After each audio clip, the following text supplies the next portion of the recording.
Well, good afternoon, ladies and gentlemen, and welcome out here to the beautiful Ward 10 Sports Complex. My name is Chuck Perkins, and this is TSPN. Out here at the beautiful Ward 10 Sports Complex is the home to the Tioga Indians baseball team, which you see there on the field is the coaches for each of the teams having a little conversation with the umpires for tonight. Got a three-man crew for tonight, and so they will get started here in just a moment. We'll turn it over to the voice of the Indians and the PA announcer, Mr. Paul Funderburg, and you'll be able to hear him call out the starting lineups, and we'll get through the pledge, and then we'll get the game started here in just a moment. But you're watching TSPN, Tioga Sports and Programming Network. Thank you for watching, and if you haven't done so already, please subscribe to our channel. And that's all I've got to say right now until we get started, which it'll be just a moment. So have a good evening and enjoy the show.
We would like to welcome everyone to the Ward 10 Complex, home of Tioga Indian baseball, for a matchup between the visiting Ruston Bearcats and your Tioga Indians.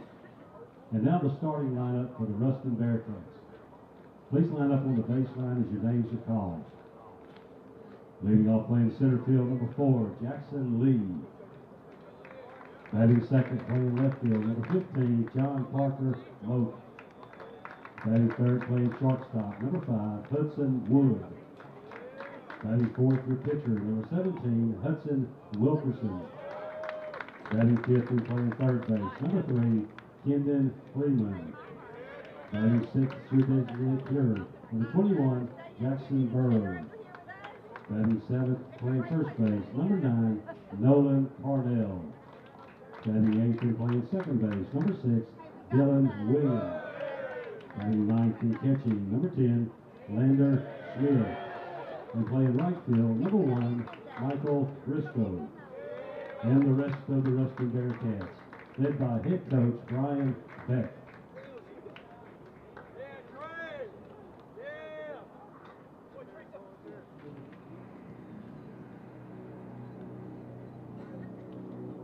And now the starting lineup for your Tioga Indians. Batting first and catching, number 14, Trey Harper. Batting second, playing second base, number 4, Jackson Perry. Batting third, playing first base, number 24, Hayden Coughlin. Batting fourth, playing right field, number 6, Cooper Mitchell. Batting fifth, playing left field, number 8, Patton Ferguson. Batting sixth, playing shortstop, number 3, Carson Cloud. Batting seventh, third designated hitter, number 19, Tyler Hall. Batting eighth, playing center field, number 1, Christian Isles. Batting ninth, playing third base, number 5, Matthew Taylor. And your pitcher, number 18, Tucker McCann. And the rest of the Tioga Indians, led by head coach Coulter Knuckles, coaches Stephen Davis, James Hall, and Chaston LeCaz.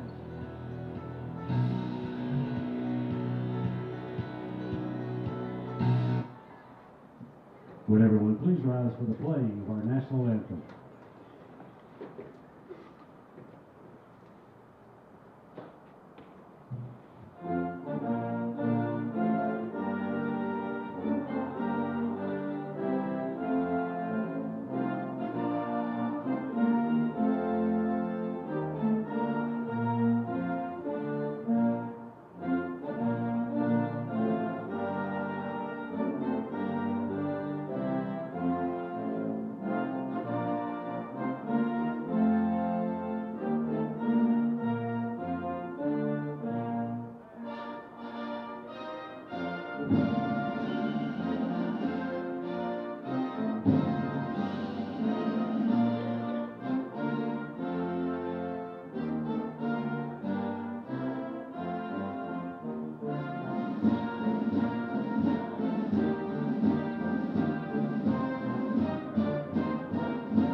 Well, there you have it, ladies and gentlemen. All the starting lineups called out for both teams.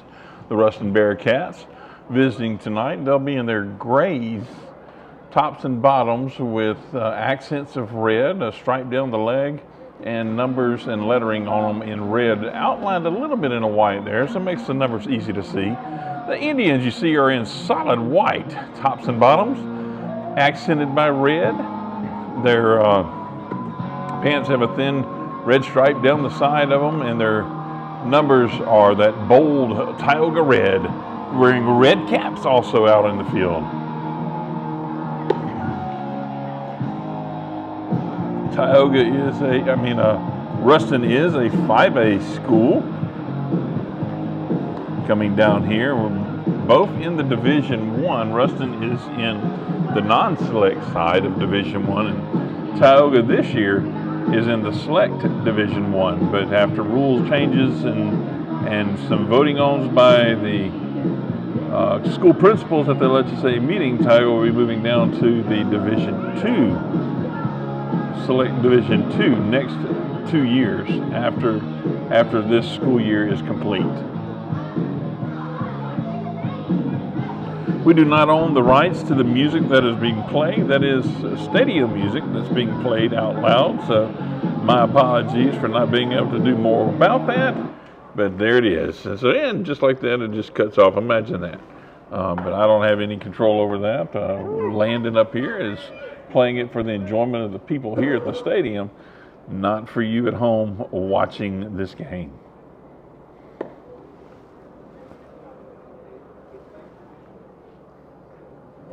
Leading off for Ruston in the top of the first inning, center fielder, number 4, Jackson Lee. Number 4 for Ruston, Jackson Lee, leading off. Plays center field for the Bearcats.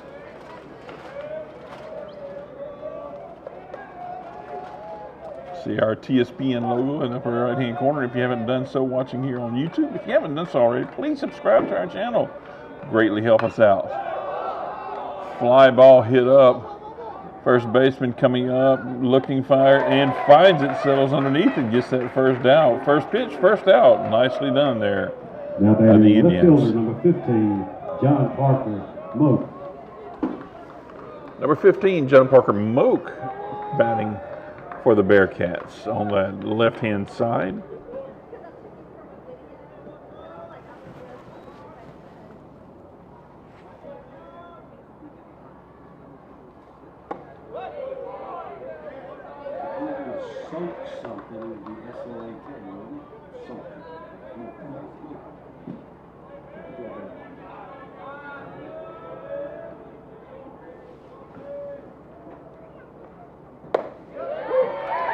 That one in there for a hard strike by McCain.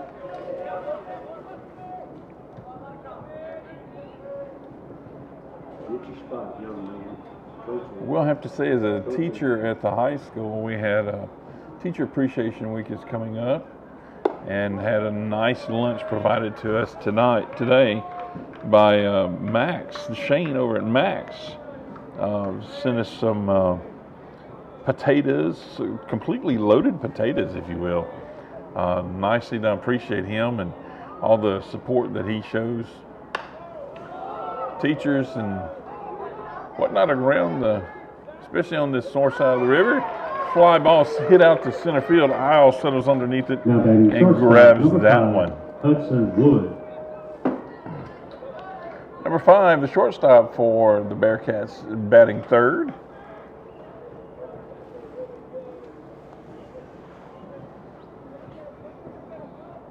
Shane's last name, is it McDaniel? Is that Shane over at Max? Is it McDaniel? Is his last name? Shane McDaniel, yeah, I thought so. I have a friend that's named Shane Henry, so that's why I had a moment. Chase given by the right fielder, but the ball does get out of play. 0-1 count now to Wood in the box.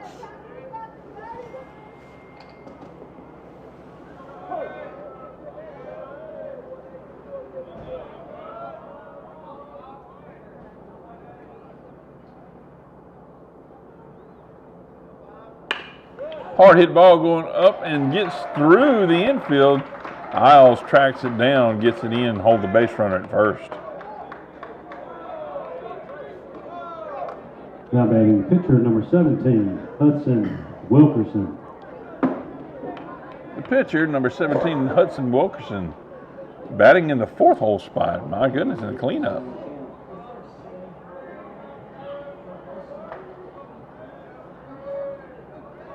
Wood sitting over there at first. Got a small lead, not anything that would require a lot of attention to it, but the first strike in there by McCain will settle things in a little bit. 2 outs.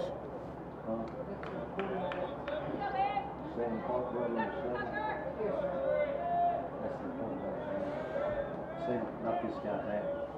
Number 7, Sam Caldwell, he's not starting.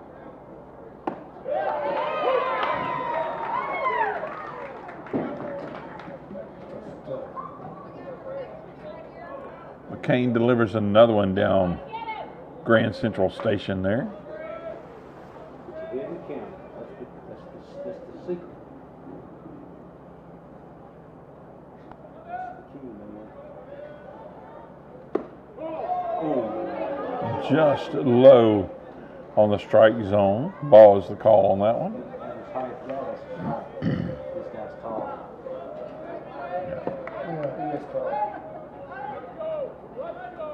Tall fella down there. The bat is Wilkerson. He's going to hit this one over to third. Bounces. Taylor fires a missile over to first to Coughlin, and it retires the side for the Bearcats. So after their first half inning, 1 left on, no scores. We'll be back in a few moments. You're watching TSPN.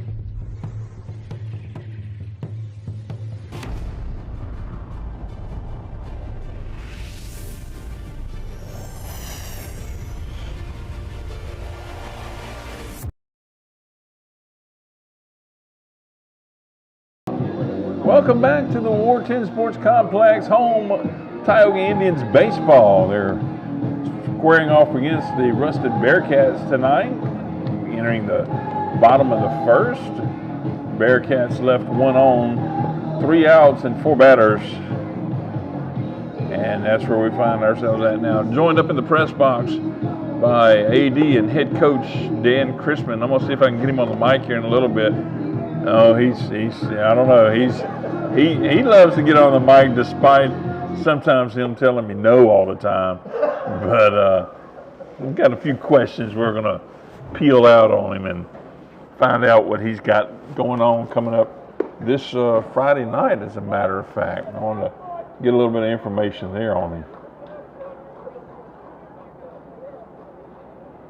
Indians will be batting Leading off here. for Tioga in the bottom of the first inning, catcher number 14, Trey Harper.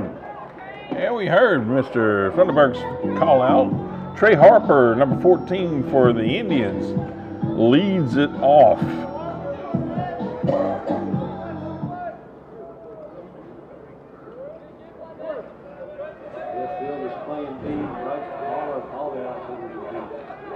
It's almost like they're playing deep in the outfield, almost like they've done their studies and homework.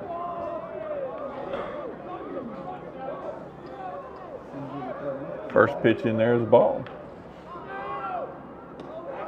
That one also a ball, and gets past the catcher. Scoots back here to the little padded backstop. Heard that thud. There he finds a strike. Wilkerson is the one pitching. He was also the last out in the top of the first.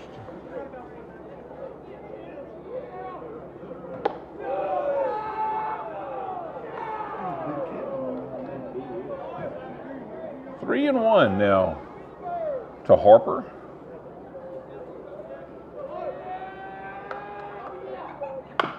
Hits that one hard. It is going to go foul down that third base line.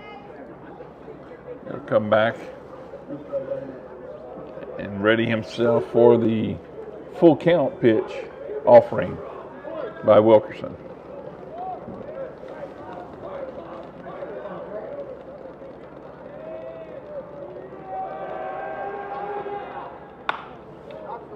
Wow.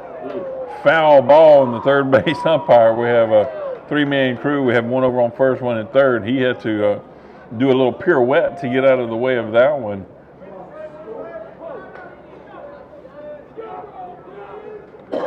Had to suck it in.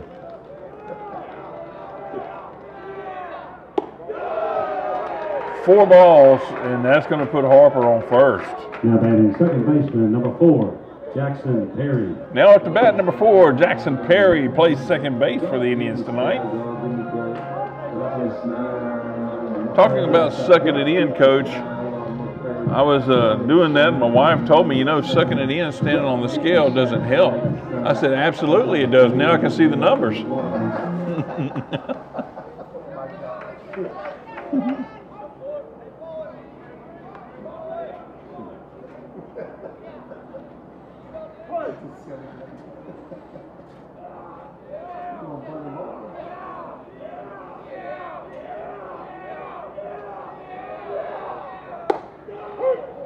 First one in there, a heater coming in.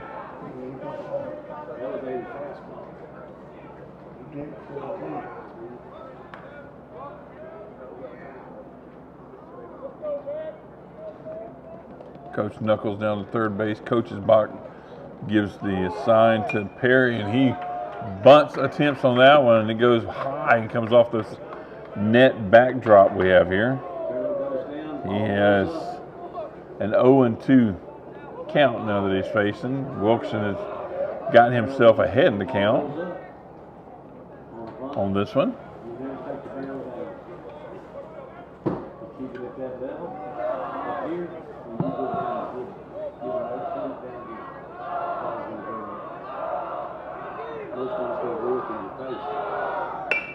Harper's pinch runner was on first. He took off on that hit and got over to second. Basically a sac single, a hit and run number 24, from Perry to put the base runner on second. Plays in first base, number 24 batting third, Caden Coughlin batting for the Indians now.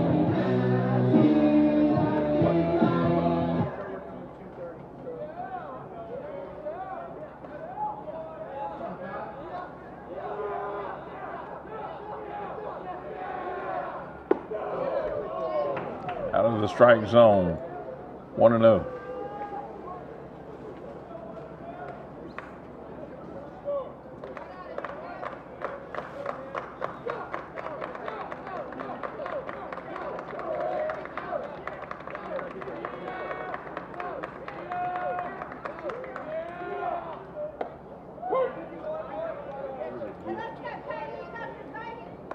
Strike call there, 1-1 is the count. Second baseman and shortstop holding pretty close to that bag out there.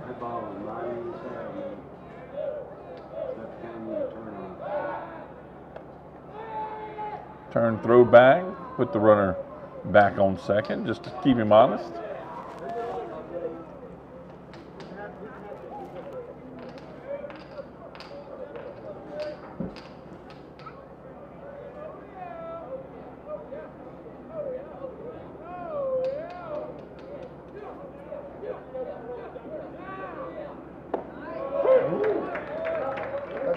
Got him looking on that one, 1-2 to Coughlin.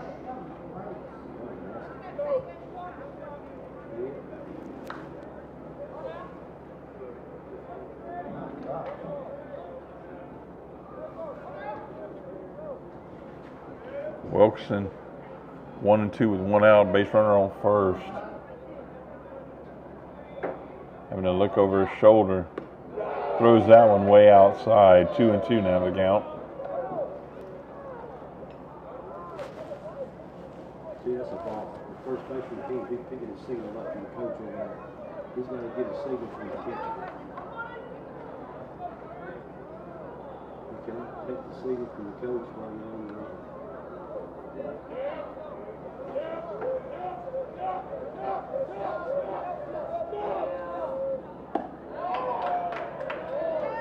Outside, 3-2 now, full count.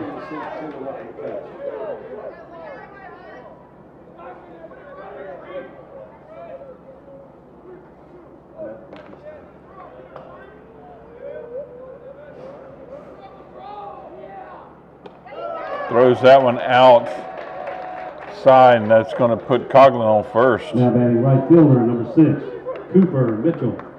Cooper Mitchell. Playing right field tonight for the Indians, number 6. Also batting left-handed, he does.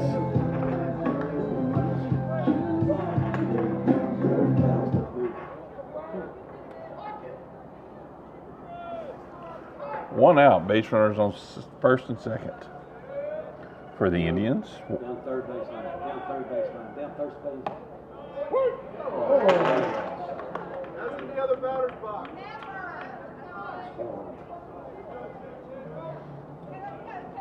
I don't know if you can hear the chatter down below, but from the press box, I have the mic up here.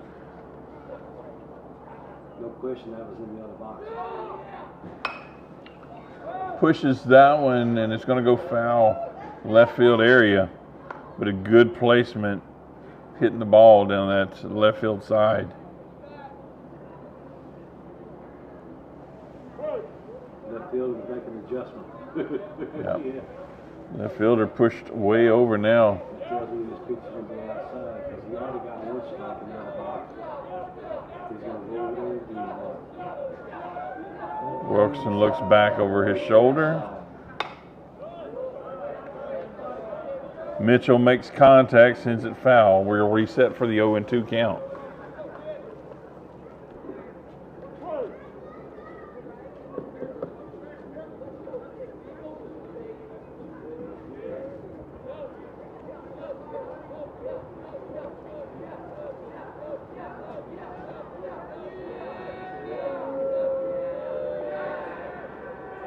Turns, and there's nobody to throw it to. Base runner gets back. There's Wilkerson.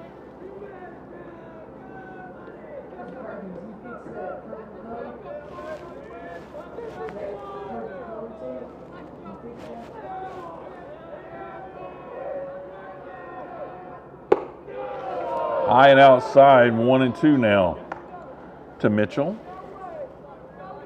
Camera's looking good so far tonight. Had a fun time trying to adjust it the other night with the Jesuit game, and the blue that the umpire was wearing and the blue of the Blue Jays for Jesuit, all of a sudden it turned purple on me. So, yeah, so far so good on this one.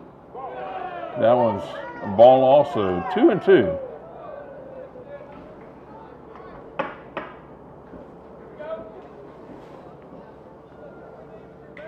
Left-handed batter, see the first baseman is. You don't want to get too far off on your secondary because a line drive, you get doubled off easy. Ball is going to be hit and go out of play over this visiting stands on this left field side, or left third base side. Reset for 2 and 2.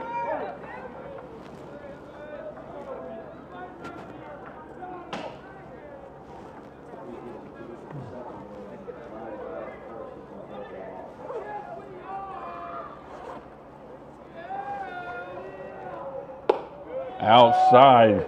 It's going to fill the count up now to Mitchell. Wilkeson's definitely going to have to throw something more over the plate this time, or fill the bases up.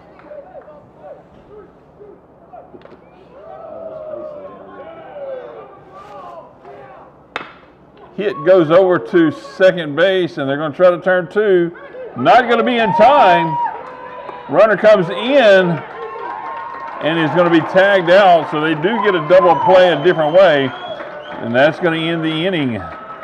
And the chance for Tioga to make a run on that one, they did a very good shot at it, but got thrown out at home on the tag.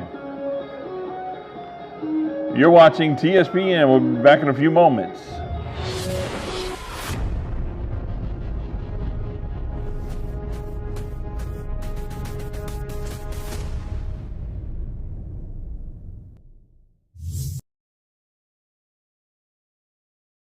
At Alexandria Solutions, we believe every strong community starts with healthy minds and healthy families. That's why we're proud to stand alongside Tioga High School as a corporate sponsor. We're here to support the Tioga Indians from the classroom to the playing field, because when students succeed, our whole community thrives. At Alexandria Solutions, we provide compassionate care for mental health and addiction. No referral is needed to make an appointment, and we accept most insurances, because getting help should be simple. Alexandria Solutions, proud to support the Tioga Indians and proud to serve our community. Go Indians! We're back live out here to the Ward 10 Sports Complex, the home of the Tioga Indians baseball, and they are facing the Ruston Bearcats. And we're going to welcome in, first up the bat in this second inning is for the Bearcats is their third baseman, number 3, Freeman, batting from the right side. But welcoming in is Coach Chrisman, Coach Dan Chrisman, Dan the man, as they say. AD also at Tioga High School, head coach football, and not only AD, head coach football and head track coach, right? Yep. And got a big event coming up this weekend. Coach, tell us about the track meet coming up. Yes, sir. We have about 14 teams coming in, and it's the start of our track season on Friday. It's just, it's a busy time of the year for us, and we have a junior high meet Tuesday. We have baseball going on. We have the softball tournament this weekend, so it's an exciting time, but a busy time for us. Coach, you don't get much of a break, do you, as the AD? You get to go see a lot of different sports. Yeah, I enjoy it. This past week, I've been to baseball. We had track practice, and then Saturday I was at the girls' powerlifting meet. And our kids performed really well. I think we have 5 going to state in girls, so it's an exciting time. And I'm enjoying 2 storied programs tonight with Ruston coming down to play the Indians here in Tioga.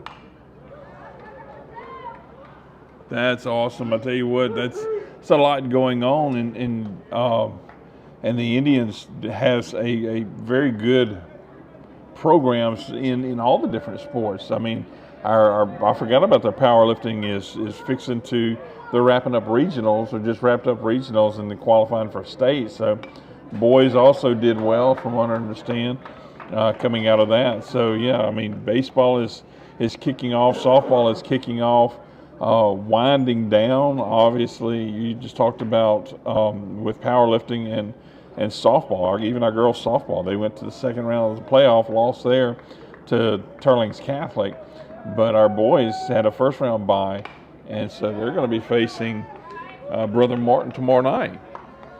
Yeah, I'm very proud of our basketball program and programs as the girls had a good season, and I think they have one senior on their team, and the boys they have a senior, I believe, maybe two, but for the most part, our coaches have done an outstanding job, and it's going to be a big night tomorrow night playing Brother Martin.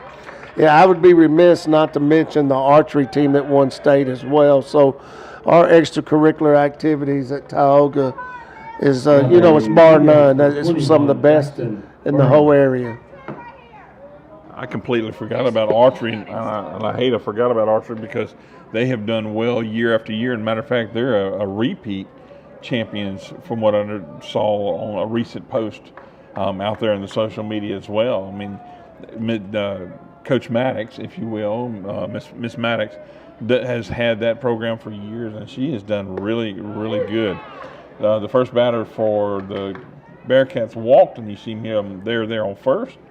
And next up the bat is number 21, Burrow, the DH for the Bearcats, batting left-handed. So, Coach,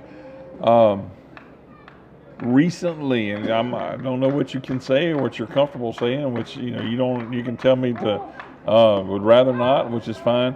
So there was recently an LHSA meeting, and there's some new things that came out with that. Can you kind of give us a little bit of information about that? So they wanted to try to pass a one-time transfer rule, but it was voted down handily, like 80-something%. But the one thing they did pass was that eighth graders can basically open a road to another school, and they'd be automatically eligible. So that's the big change up in this, that eighth graders can now be eligible once they choose the school that they want to go to. Wow, that's big. Hit by pitch there. Burrows gets his way down to first, and that's going to bring up Parnell, the first baseman, number 9 for the Bearcats. That's huge. And you have a lot of some districts, different districts. They have open enrollment, and some weird stuff has happened, and I won't go into any of that. But some weird stuff with open enrollment, and when all of that started, there was a lot of debate why and what, and because the LHSA already had rules about magnet schools and charter schools and things like that would classify when they did the split to select, non-select, and then they had to go back and write the definition to include open enrollment because that was something new. And so with that, base runner going to third, and he's going to get thrown out over there, waiting for the call for sure. Freeman tried to steal third on a drop ball by Harper, but he picked that one up and right on the money throw down to third for that one. So Coach coming in to have a word with McCain. So while he's doing that, I see we have one down in the bullpen.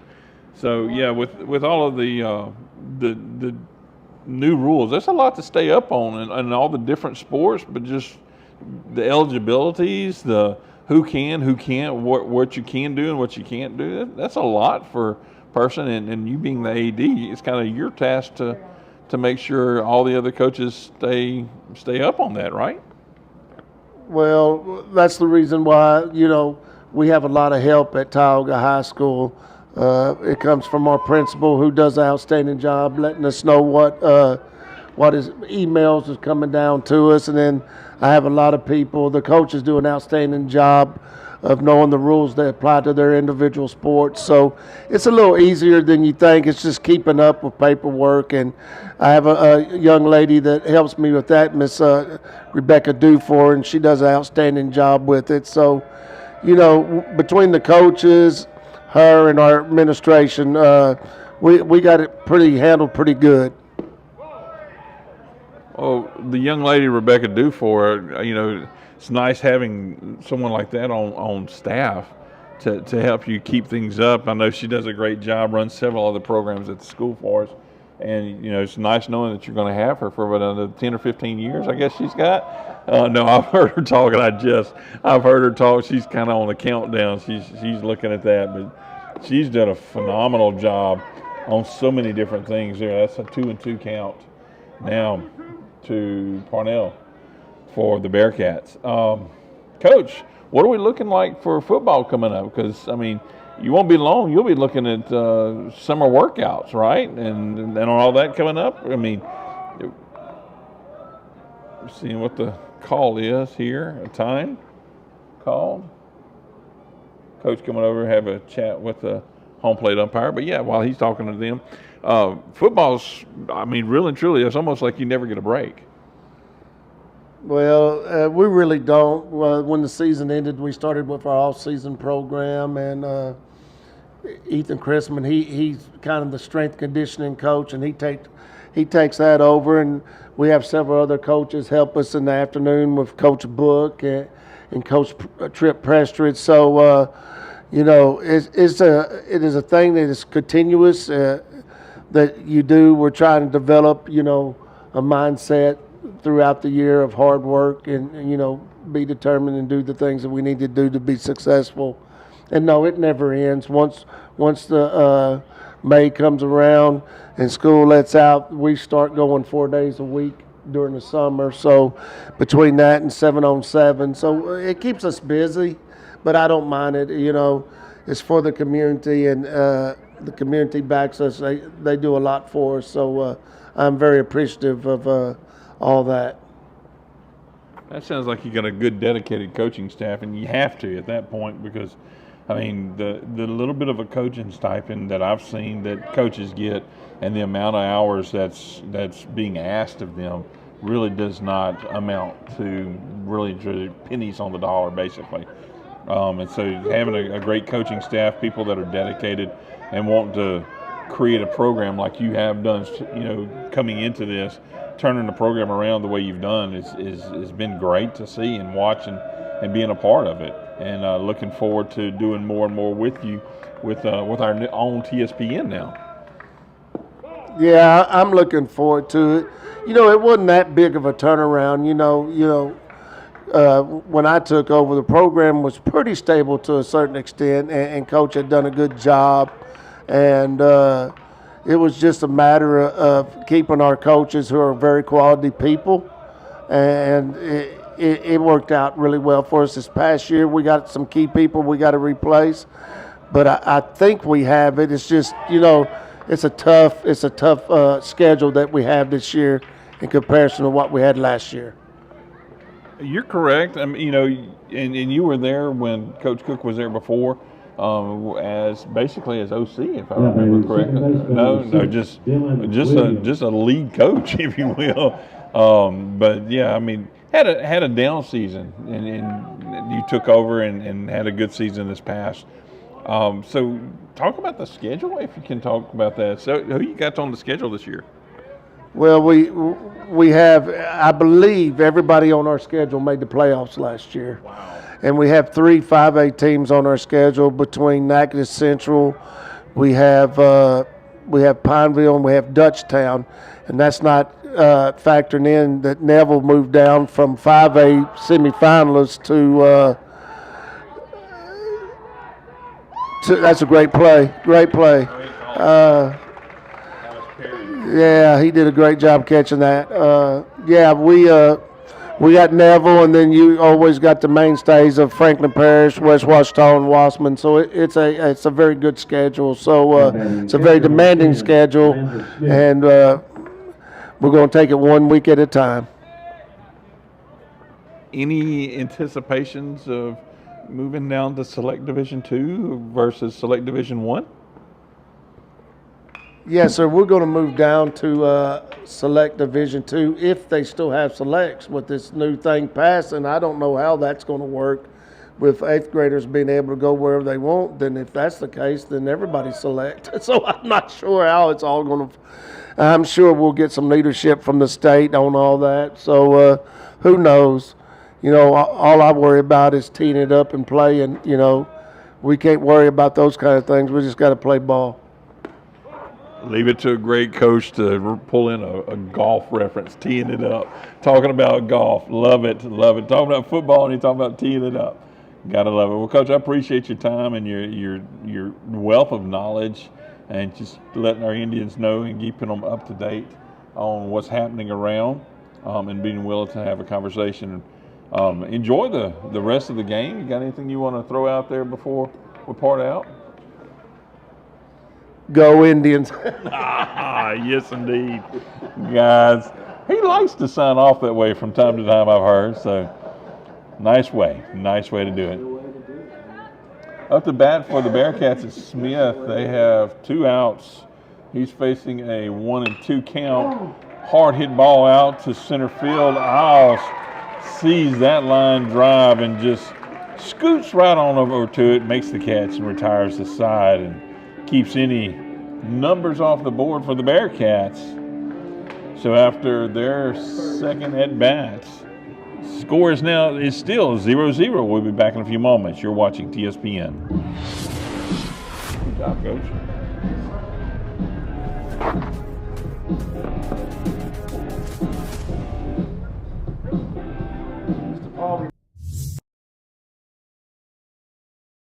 Looking for expert glass repair, tinting, or top-notch service? Look no further than Fast Glass. Your local favorite for years, now proud to be part of the National Automotive Group family. Same trusted team, same unbeatable service, now backed by the power and support of National Automotive. Whether it's a chip, a crack, or a complete tint job, Fast Glass gets it done right and gets it done fast. Stop by today or call us at 318 Fast Glass. Clear choice, fast results.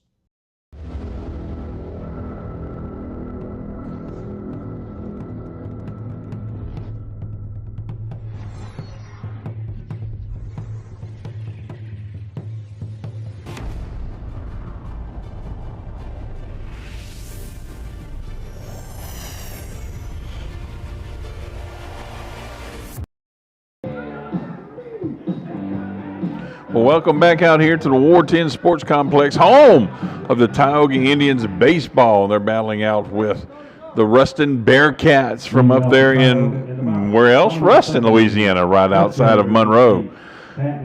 Up to bat now here in the bottom of the second for the Indians. Patton Ferguson, left fielder tonight, and he's number 8. There he is. See him there stepping into the box.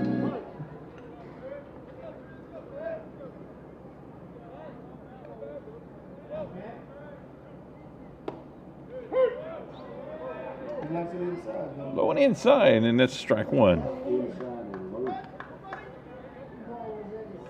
was the top of his ankle. Little brushback pitch there, 1-1. Curve didn't roll. Put that one in a vise. Curve just stayed straight on that one. Throws that one on the outside edge.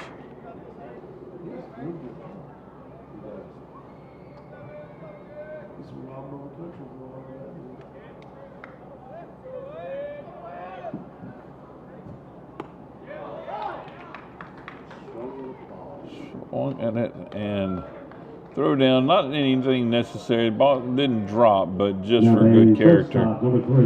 Smith throws it down to Parnell to secure the out. Now up to bat for the Indians is number 3 shortstop, Carson Cloud.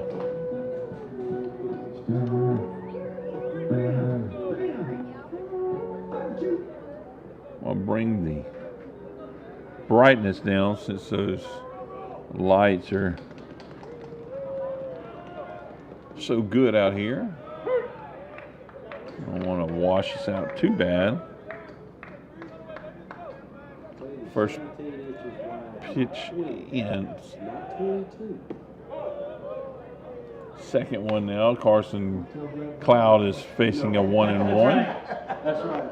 Don't tell him about it. He was upset. Yeah. He nibbled around that one. Breaking ball finds its way in there. 1-2 now to Cloud.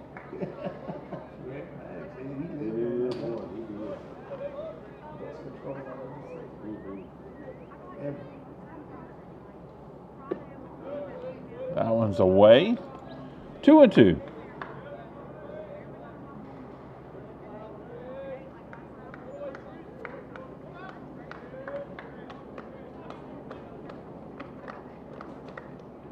Behind, oh goodness, bended down. There we go, bent down to avoid that one. At least he didn't get plunked in the back like he did the other day.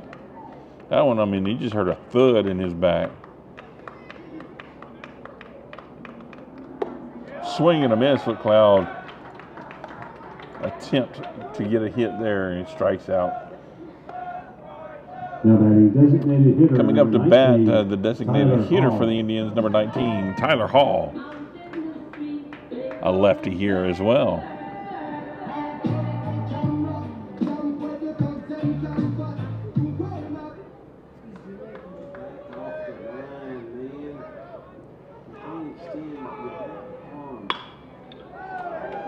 Hall gets a hard hit. Center fielder was scanting over there. That's Lee for the Bearcats to make the catch and retire the Indians. After 2 complete, 0-0. We'll be back for the top of 3. You're watching TSPN.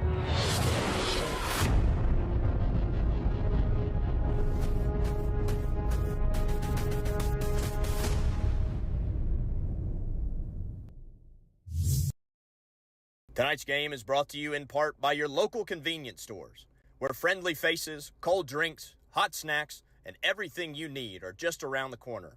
For a quick stop before the big game, your hometown convenience stores are always ready, always here for you. Swing by today, and remember, support local, shop local. Highway 2080 Chevron, King Stop, Fuel Plus, Ball Chevron, and Cougar Stop.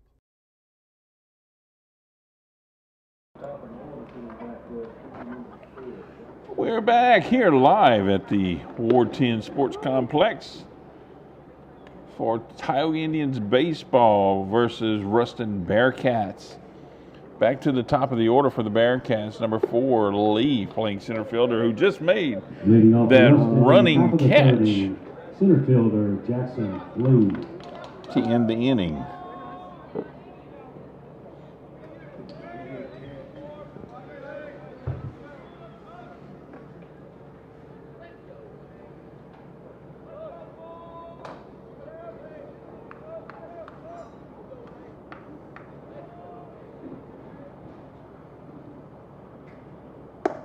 That one's a little high.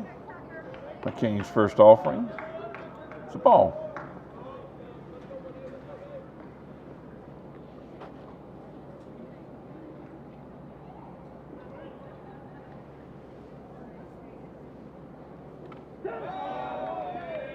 Grazes Lee on the arm, and that's going to award him a walk down by hit by pitch. Now batting left fielder John Parker Moak. Number 15 for the Bearcats.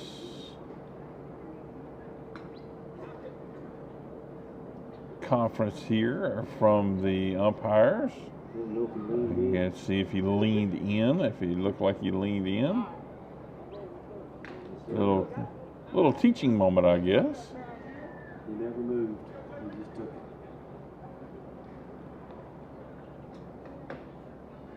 Coach coming in to have a word with McCain.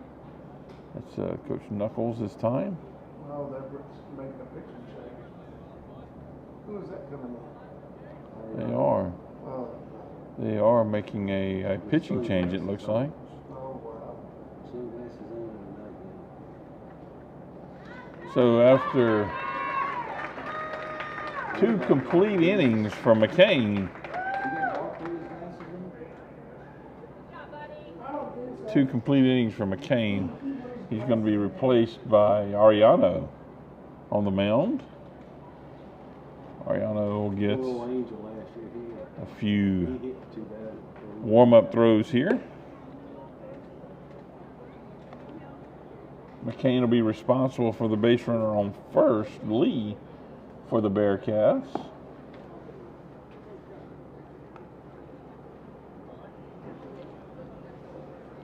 Lee's having 1 hit on him and 2 walks based on balls.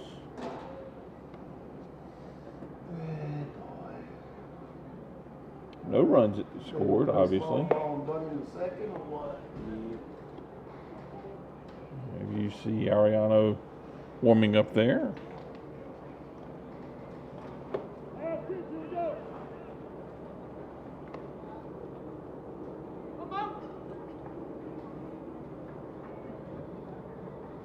Now pitching for Tioga, number 2, Marcos Ariano.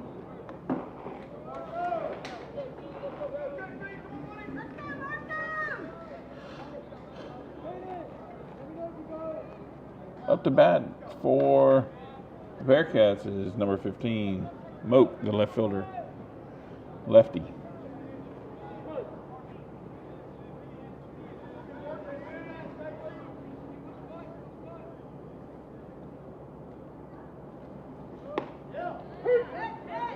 He's a 3-hole hitter. I don't think he's going to try to sack somebody on the next 30 innings.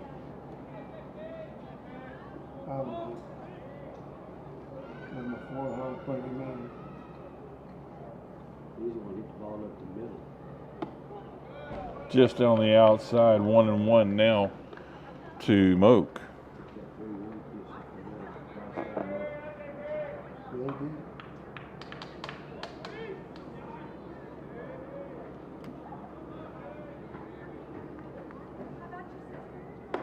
Come on, baby.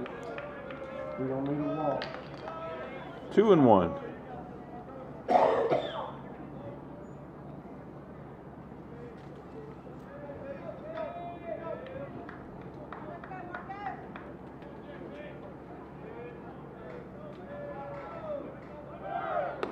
Runners going, throw is coming down.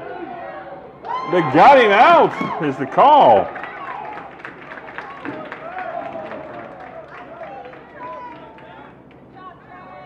That's going to retire Lee on the bases, and that relieves McCain of any more responsibilities. 1 out now. Run is, or at bat still, Moak with a 3-1 count. We can just fix that on the scoreboard. Throw the ball over the plate. And that's going to put Moak on first now. Now batting shortstop, Hudson Wood.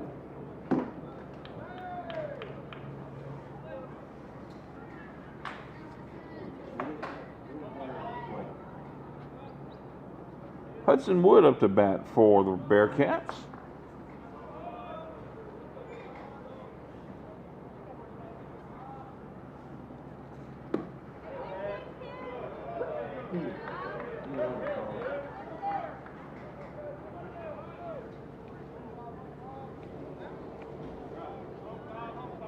First pitch in as a ball.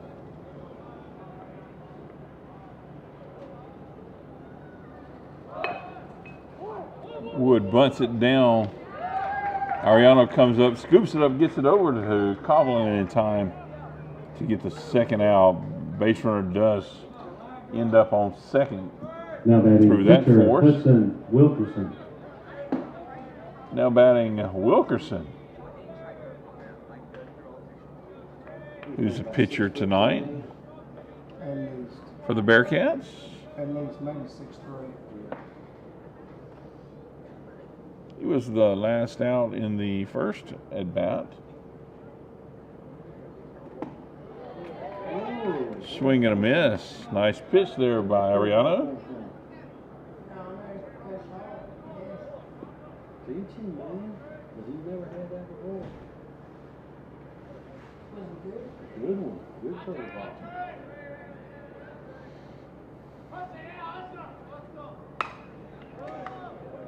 High ball hit out to right field. Mitchell sits under it, makes the catch, retires aside, keeps any scores off the board for the Bearcats. And so now after 2.5, still 0-0. We'll be back in a few moments. You're watching TSPN.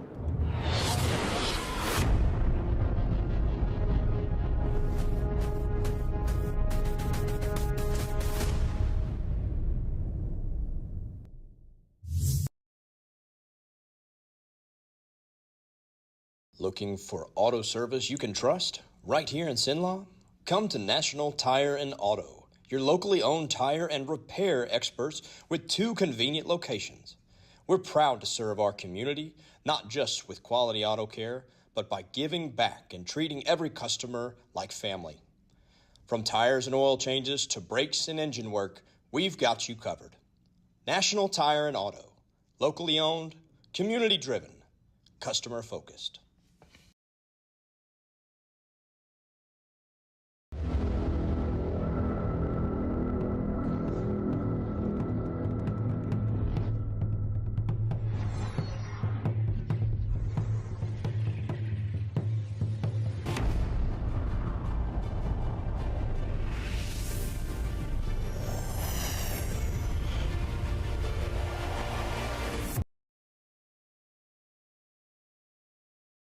Leading off for Tioga in the bottom of the 3rd inning, center fielder number 1, Christian Isle. Well, there's the official announcement of it from Mr. Funderburk, voice of the Tioga Indians baseball for years and years. He's done a good job. He really enjoys a nice sausage dog on after the 4th inning, though. Learned that in just a few moments that I've had up here with him. Good thing to have too, honestly. That one's on the inside. Ball 1. He's gotten me liking him, that's for sure. Christian Isles, the center fielder, batting for the Indians. Hits that one, and then it's going to, no. Shortstop tries to make a throw, but pulls him way off the bag trying to make the catch, and Isles makes his way there easily. Now batting third baseman number 5, Matthew Taylor. Base runner on. You got Isles on first, and Matthew Taylor, number 5, third baseman for the Indians, stepping up to bat now.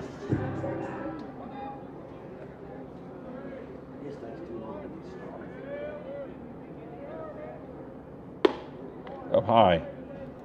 Ball 1 from Wilkerson.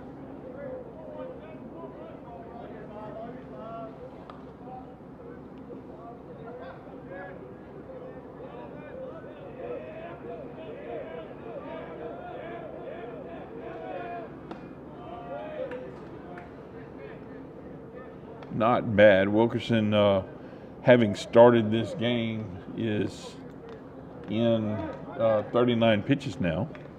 With that ball 2 offering.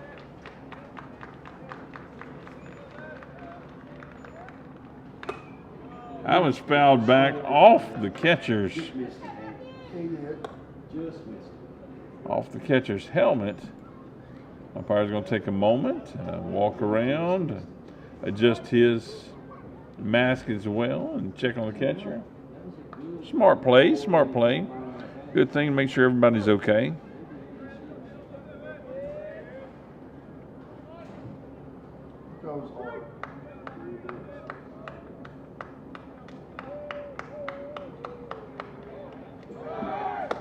Going to second in time is Cloud. Got to the bag, and just like the old Scooby-Doo cartoons, right around it, but held onto the bag as his feet went on around.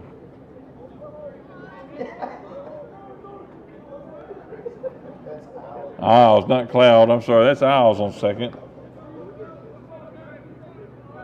My apologies. I'll give him credit for the Scooby-Doo moment. Taylor's facing a 2-1 count now.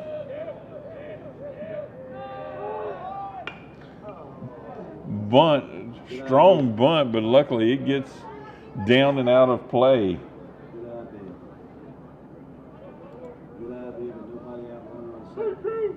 100%. 3-2 is the count now. There we go. That throw down to second, missed that one.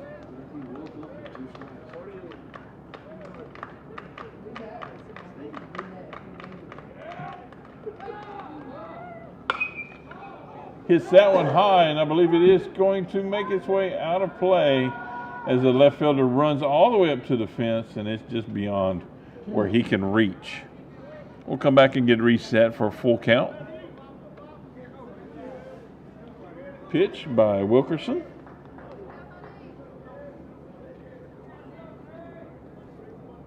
I don't think he's going to throw that curveball on 3-2. I think he's going to try and get him outside. The consensus up here is a fastball on the outside, maybe on this 3-2 count. We'll see what happens. See what the old ball coach makes a call up here. See what he thinks. See if they listen to him or not. See.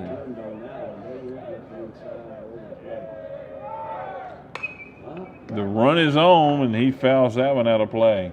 Try to get one past him right there. That was a heater down the middle. Isles is on the horse.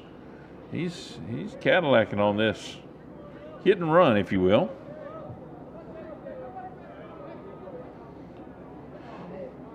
Taylor can get one in play. Isles can be across the plate. Outside, and that puts Taylor on the bag as well with Isles.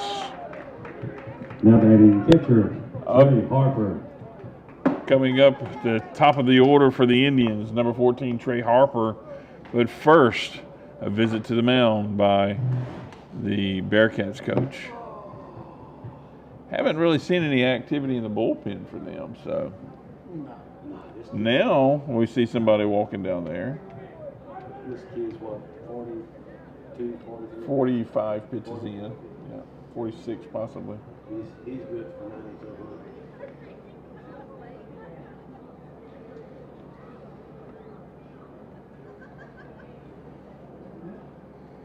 Got 4 people walking down to the Bearcats bullpen. They're going to be, 2 of them will be watching for a ball coming their way. The other 2, one's the catcher, one is the pitcher that's warming up. Yeah, I saw Eric Pope throw 117 out here. Harper steps into the plate, get ready here. No outs, base runners on first and second.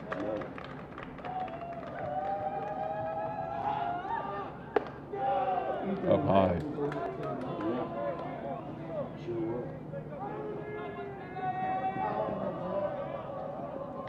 That was in 21. No. 19, huh? 20. It was in 20. Early part of 20. Before they called the COVID. That one goes foul down the first base line.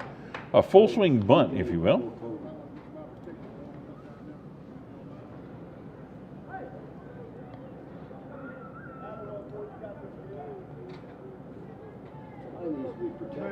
This way.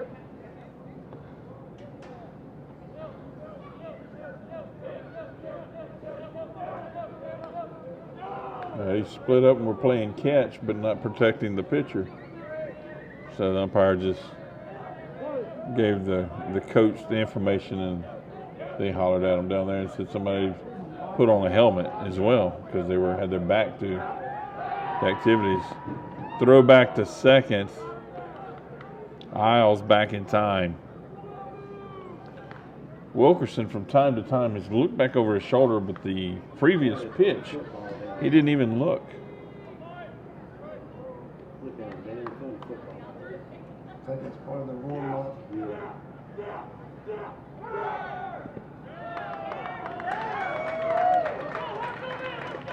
The steal was on, and they do this so easily. 2-1 is the count to Harper now.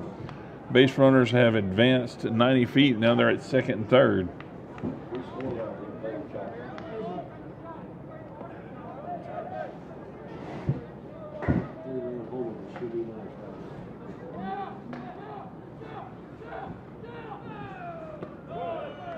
On the outside, but not in.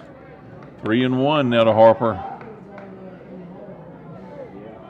Wilkerson has a decision to make here. Do I put him on or do I give him something to hit? And we've seen Harper, when he hits hard. That was back up the middle. Wilkerson tries to make a backwards swipe at it on the pitcher's mound, but it gets over. And Wood in shortstop makes the snag at it behind second base, throws over to first and gets the out. But a run comes across, and Taylor is now on third. The Indians have got one on the board now.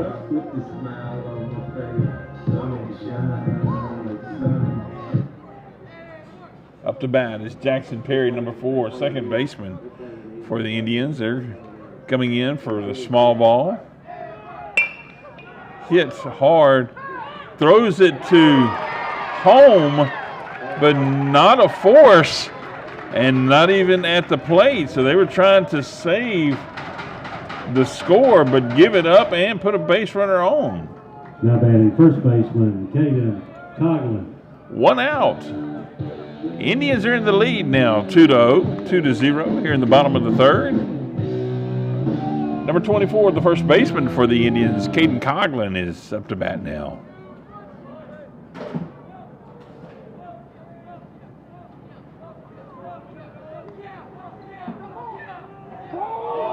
A balk, and that was trying to decide. Wilkerson got kind of caught up on the mound, and balk is called. That pushes the base runner over to second.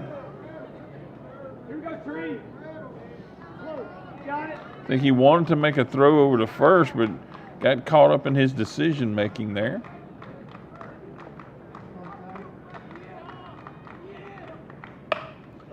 Hard ball going out to third. Is it going to drop? False foul.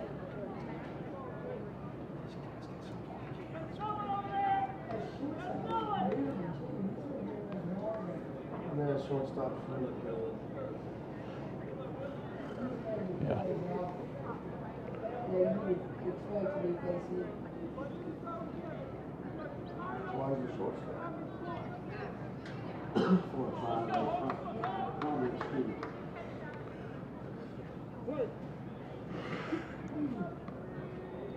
Did Bearcats win the state championship this year? No. In football? They made it to the championship. Steps off. Foot was still on the bag. Foot was still on the rubber.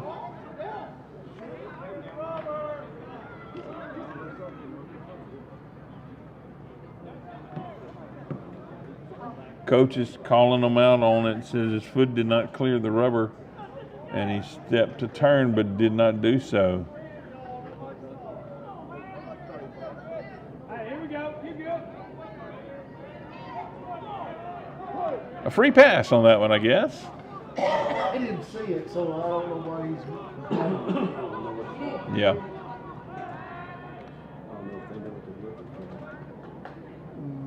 He said he got clean the rubber. All right. Step over again just for good measure. Make sure he can still do it, I guess.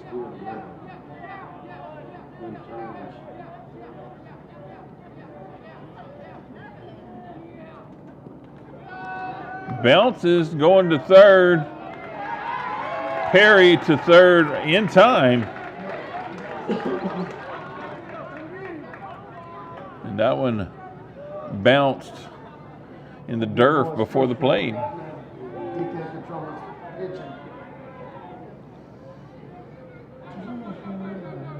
53 pitches in, and he hits the batter, so kind of have a feeling that's going to be about the end of Wilkerson, and the coach is coming out.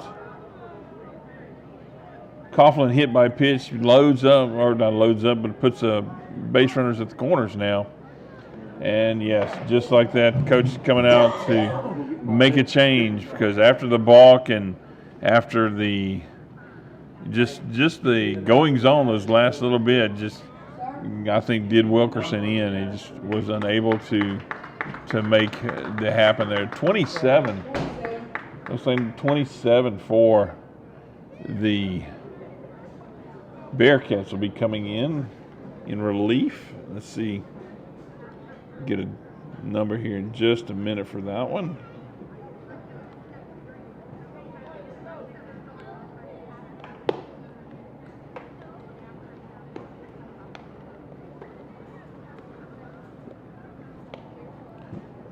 Right-handed pitcher. A few up high pitches so far here in his warm-up.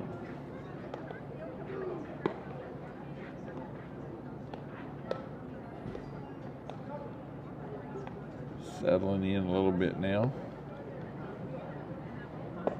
Yep, that was a better pitch. It's a little slower. Doesn't appear to be throwing as hard as Wilkerson.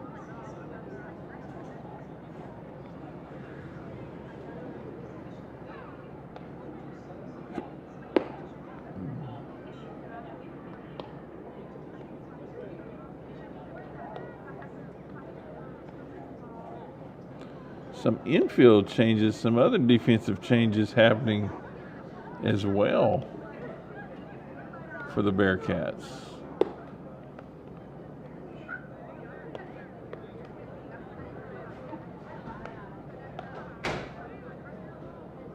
I believe their shortstop moved over to second. Someone else is in at shortstop.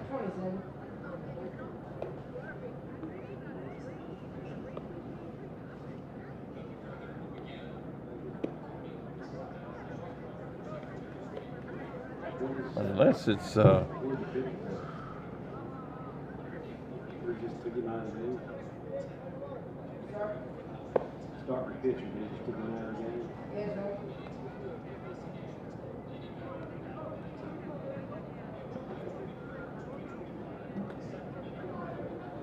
Nations is the new pitcher Now for pitching for Ruston, number the 27, Bearcats. Clayton Nations.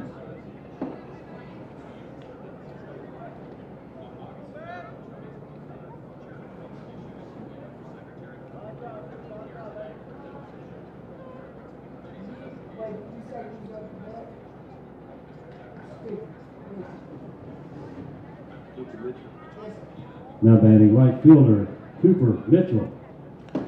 Reset the balls and strikes on their scoreboard.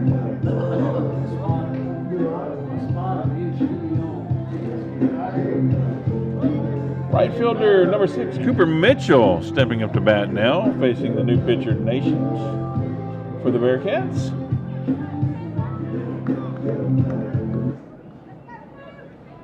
Does not appear to be as a hard thrower as Wilkerson, so we'll see how the adjustments are made by the Indians here.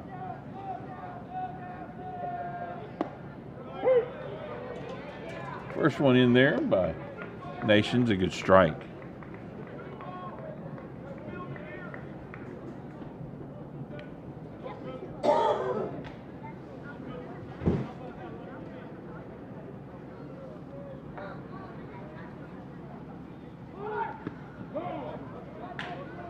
Flash bunt, pulls it back in time to get the ball call. 1-1 now to Mitchell.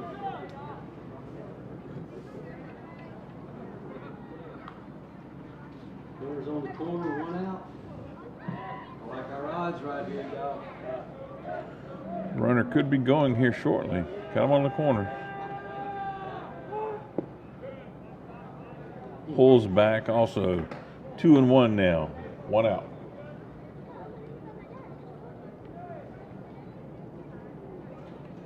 Mitchell patient at the plate. He's a right field gapper. He is a right field gapper. Big open spot there in right field. The old fake third to first there, just to get the base runners back.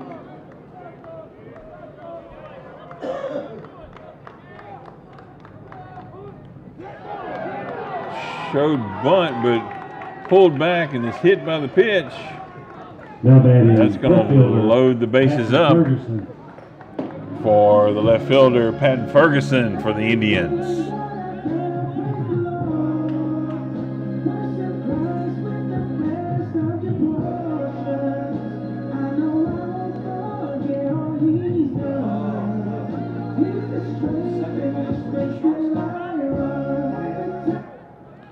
Yep.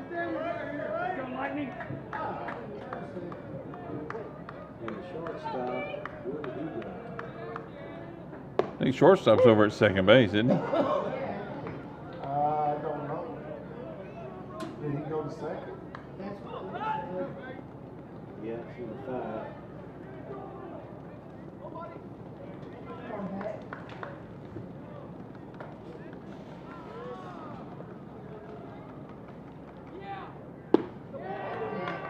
Big swing there. Ferguson now behind in the count, 0-2.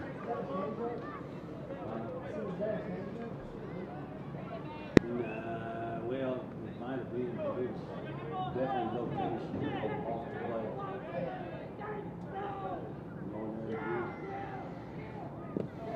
plate. Ferguson swings at that one, no place to go.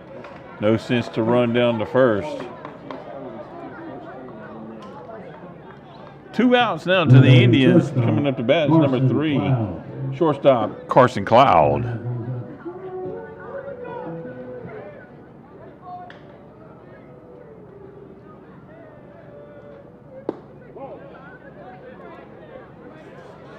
I believe that was low, ball 1.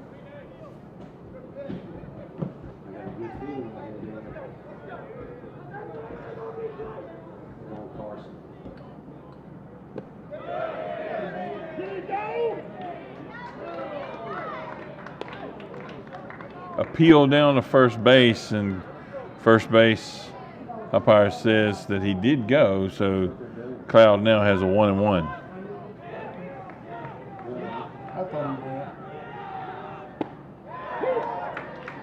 Cloud now facing a 1-2 count with 2 outs and bases loaded.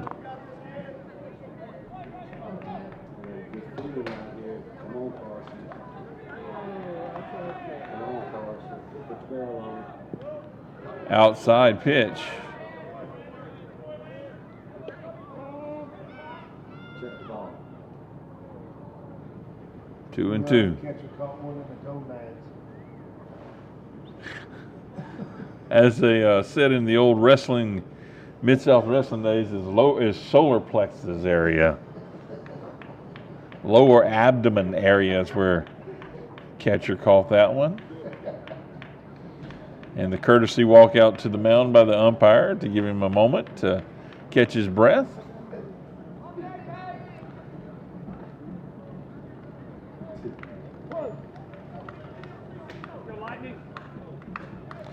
Cloud's got a 2-2 count, 2 outs, bases loaded. Out to right field, but it's going to tail out, go foul. All the base runners were on the hoof, getting it around there. Cloud will have to come back for the redo of the 2-2-2.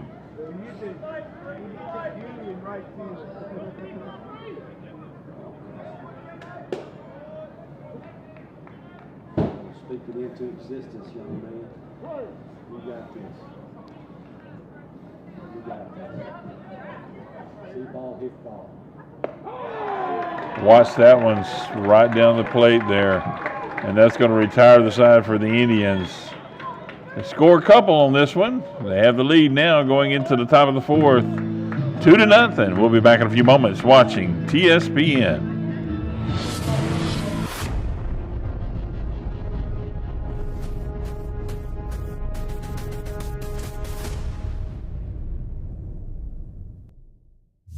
At Woodman Life, we believe in standing strong for our communities because together we can build a brighter future. From supporting local schools with resources and scholarships to sponsoring programs that give children the tools they need to succeed, Woodman Life is proud to invest in the next generation. Our members live, work, and serve right here in your hometown, volunteering and making a difference where it matters most. When you see Woodman Life, you see neighbors helping neighbors and a promise to keep giving back. Woodman Life, standing strong for community, standing strong for you.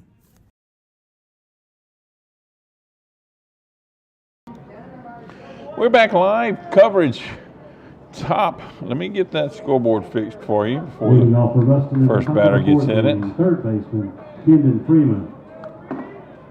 It's in the top of the fourth for the Bearcats. Number 3, Freeman. Look at you, man. You the man. First pitch there by Ariano is a strike. Up high, just on the inside. I don't know what the umpire's ducking for. He's got a mask on and a chest protector. Oh, that was called a ball.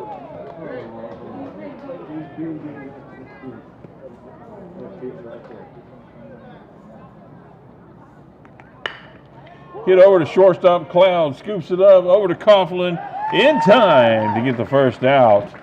Pitches it back to Harper, who would run up the baseline there to back up the throw. Now batting DH Jackson Burrows.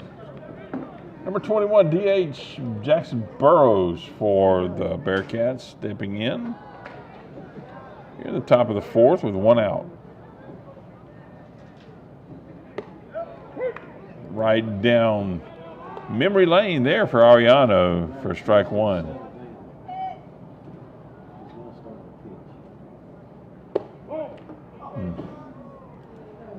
Might have been just a little high. Good left-right spot, but just a little bit high. That was a little further outside there. 2-1.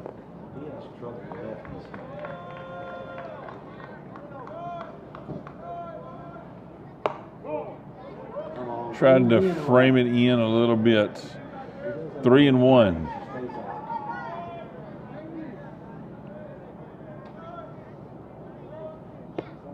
Up high. And that's going to walk Burrow down and put him on first base. Base on balls. Coming up to bat now is number 9, Parnell, first baseman. And first baseman, Nolan Parnell.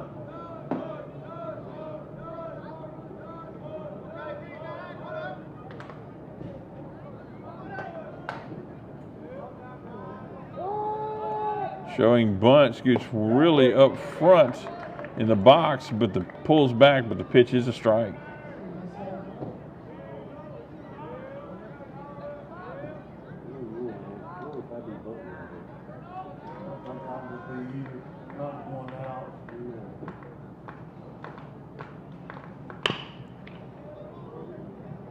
Oh, hits the bag.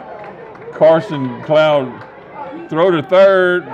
In time, it gets the runner out at third. Hard play for Cloud, but was that Isles that came up behind? Now, Isles came back in from center field to back him up, and after the ball bounced off a second base, and Isles grabs that one, fires it over to Taylor to get the tag out on the runner trying to advance. That's 2 outs now. Great job by the Indians. Parnell finds his way on second after all of that chaos. Now up to base. Now up to bat number 6, Williams, the second baseman for these Bearcats.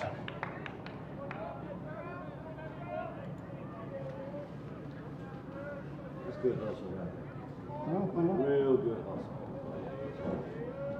Good chance to have been a double play there, but a little bit of chaos, but nice pulling it out of it anyway. That was crazy. 1-1 is the count now.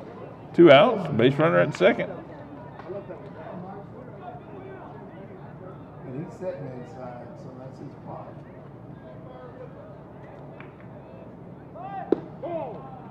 Shows bunt, ball goes outside. Batter pulls back in time. 2-1.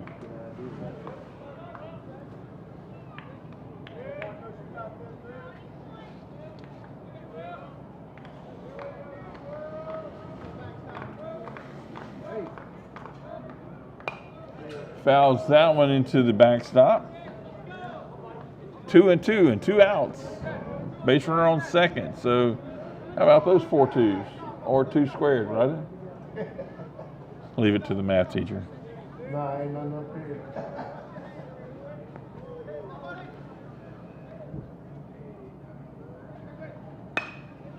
Hard hit ball going out to center field. Isles on his truck, running way up and grabs that one.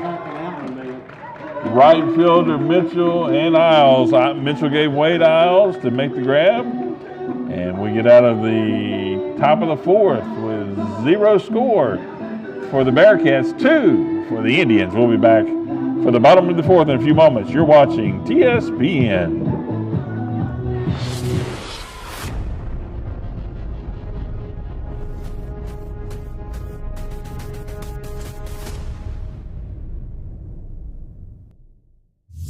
When other dealers judge your past, National Autoplex is here to drive you into your future.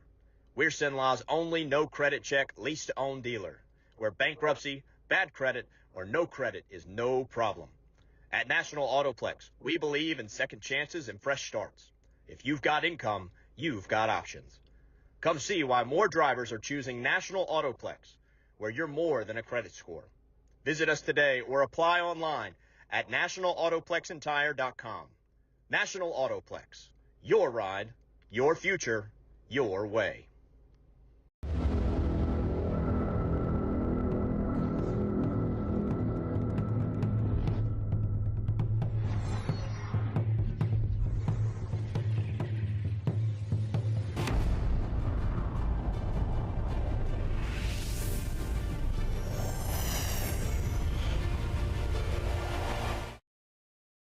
Designated hitter, Tyler Hall.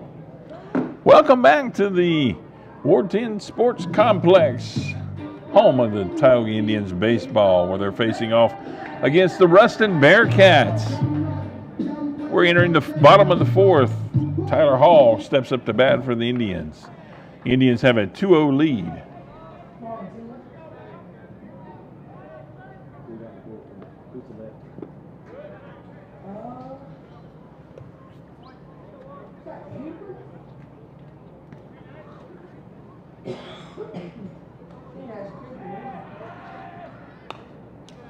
That one comes back into the net right here just above my head.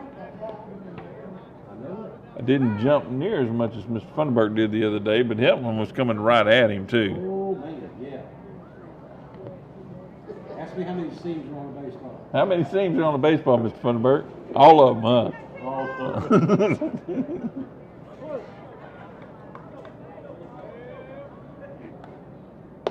That one's way outside. 2-1 now.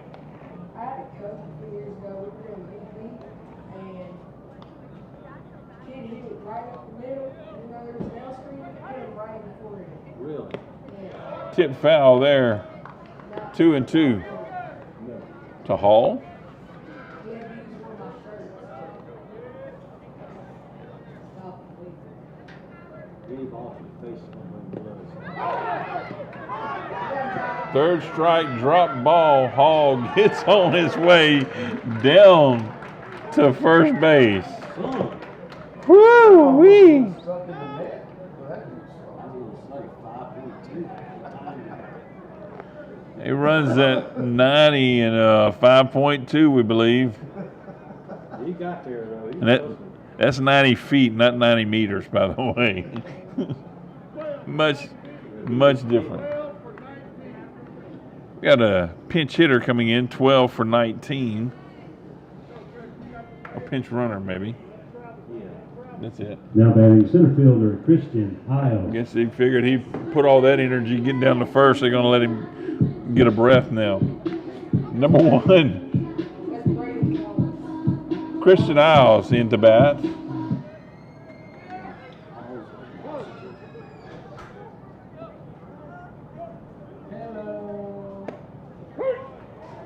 Strike is the call.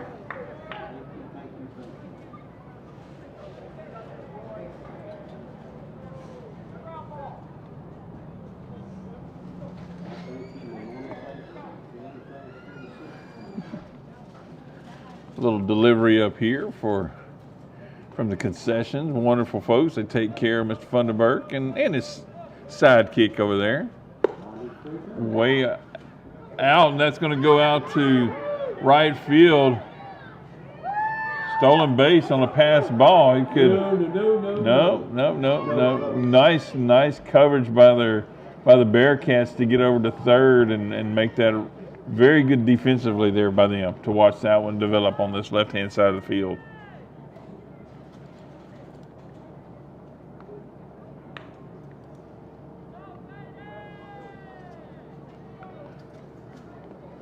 Bunting him around and showing bunt and got him around. So 1-1 is his count now.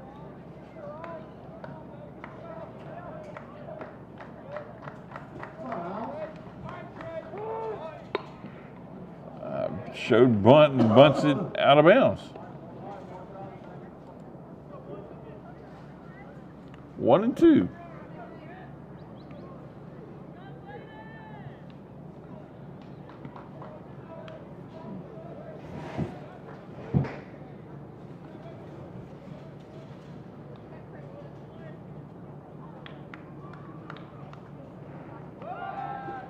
Steps off, pulls the base runner back.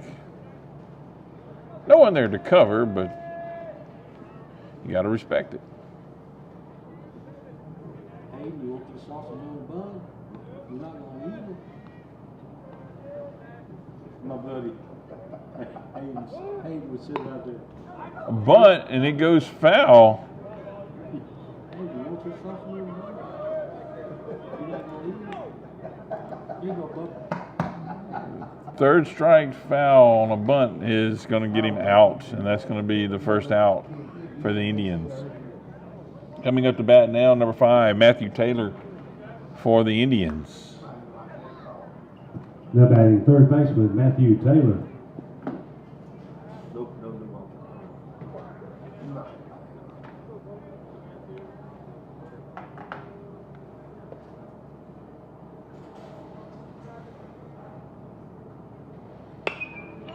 Taylor hits that one high and out towards the left fielder. Moak settles underneath it, makes the catch, gets it in quickly to third, holds the runner at second.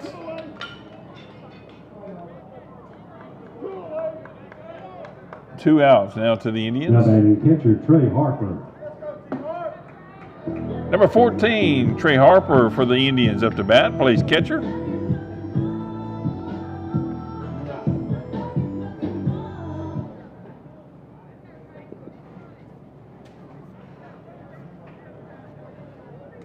Coach Crispin, when Hay comes in, does he get just about anything he wants from Mama? Absolutely. Do you get the benefit? Absolutely. So the diets go out the window and it's just... Oh, it's all out the window. Awesome. This fish Cuvion south of me. Oh my word, that sounds really good.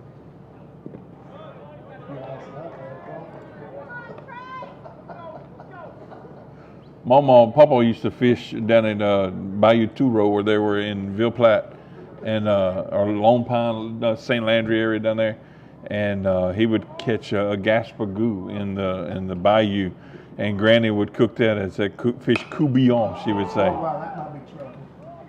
Nah, he's got it. Right fielder Wood for the Bearcats makes the catch, retires the Indians. No score for the Indians in this half inning. We'll be back for the top of the fifth in a few moments. You're watching TSPN.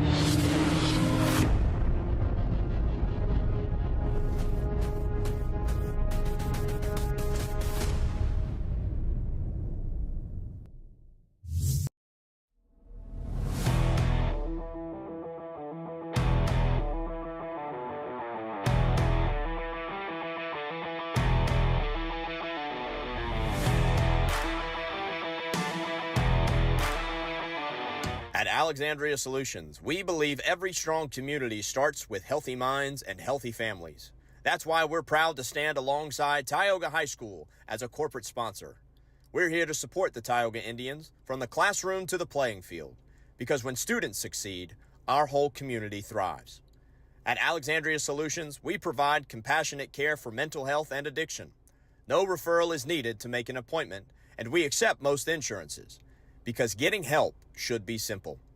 Alexandria Solutions, proud to support the Tioga Indians and proud to serve our community. Go Indians!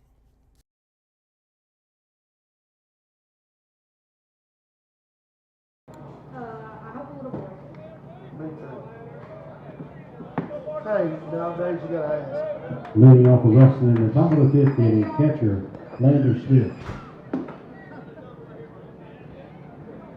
Now batting for the Wildcats, number 10. That picture of the little boy. Oh, there it is, Mr. Smith, the 9-hole batter. Watches that one. Thought about swinging at it, but comes in as a ball. There we go. Ariano finds that one for a strike. 1-1 now to count to Smith.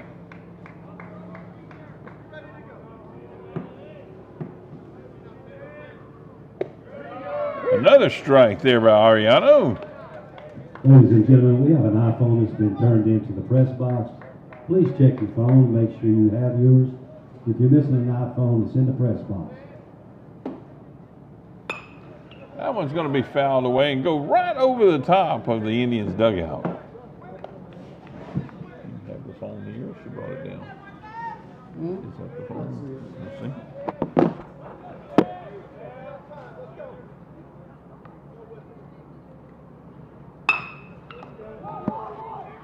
Ball hit up to Perry at second, over to Coughlin in time to get the out.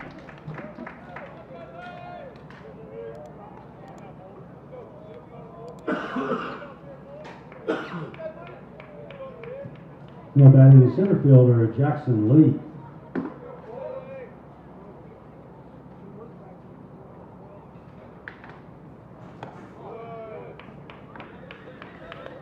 Back to the top of the order for the Bearcats, number 4, center fielder Jackson Lee.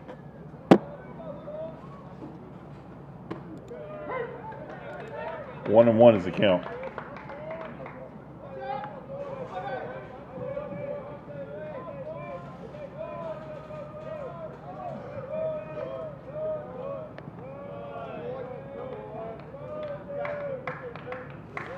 It doesn't have any service on it. It's an SOS on it, so some kids play things. That's a play phone.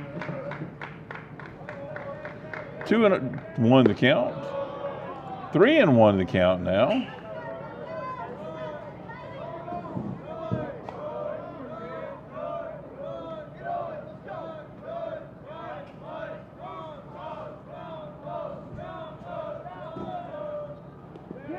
Ariano throws one in there, but it's hit by pitch. Makes contact with Lee, and that's going to find his way down to first base.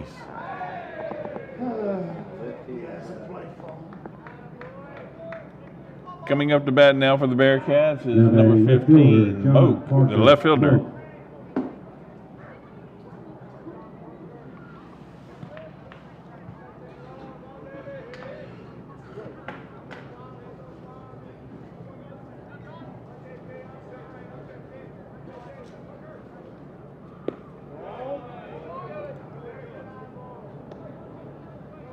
Ariano needs to find that groove he was in that last inning.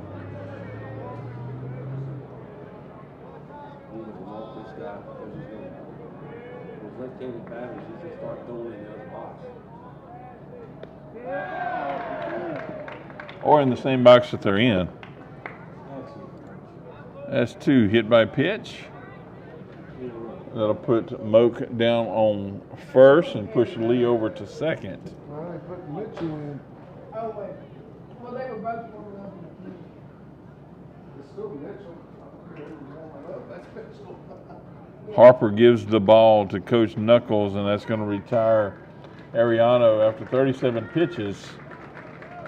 here.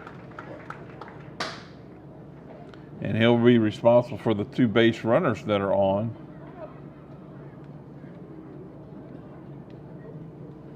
And that's going to put, formerly in right field, Cooper Mitchell will be coming in to pitch for the Indians. Make some defensive changes around here in just a moment. Yeah, Perry went to right, Marcos in So Ariano will grab a different glove, and he's going to replace Perry at second, and Perry will make a change and go take a few steps back and go into right field.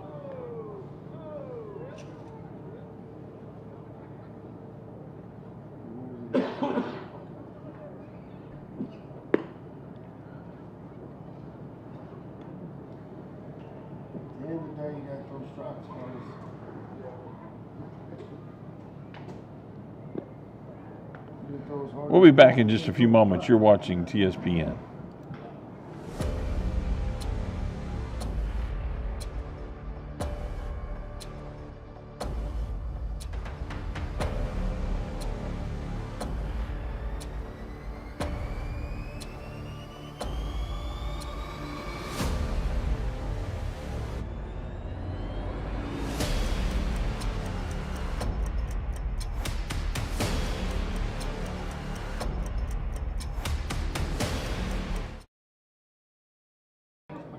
Now batting second baseman Hudson Wood. Now at the bat for the Bearcats, number 5. I'm playing second base. Started out at shortstop, but Hudson Wood.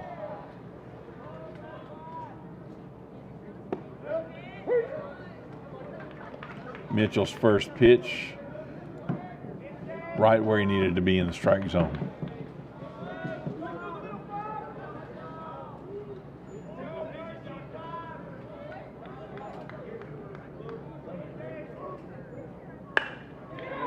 Hard hit ball is going to find a spot in the grass and go all the way to the wall. 1 scores. 2 scores.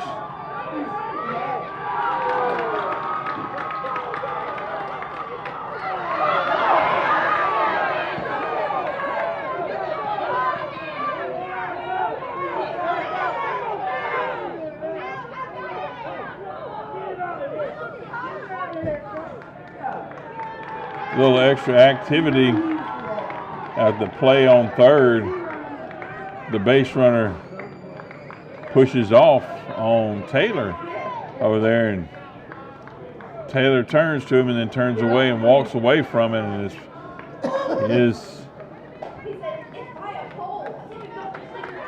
his teammates came in to make sure he got away from it, calm the situation down, and we'll see what the umpires decide to do here with this one.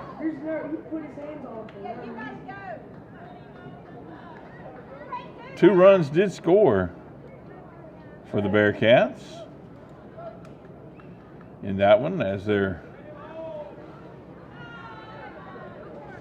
deciding what to do here.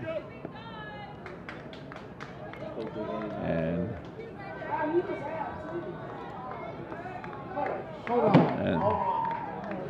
what was all this? No decision on that one. We don't know what happened. They had a nice talk about it.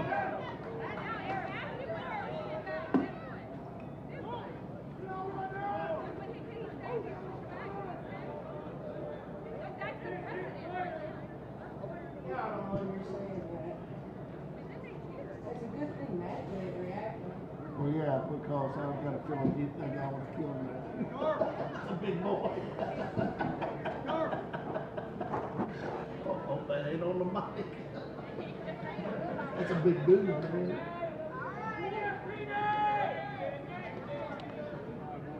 All right, after a few extra conversations, Bearcat coach had a word with the home plate umpire. I guess get some clarification on what the decision was or why they chose. Now batting Peyton Nation. Base runner did push the third baseman twice, so I'm not sure what the decision was, but here we are. Base runner on third, 1 out.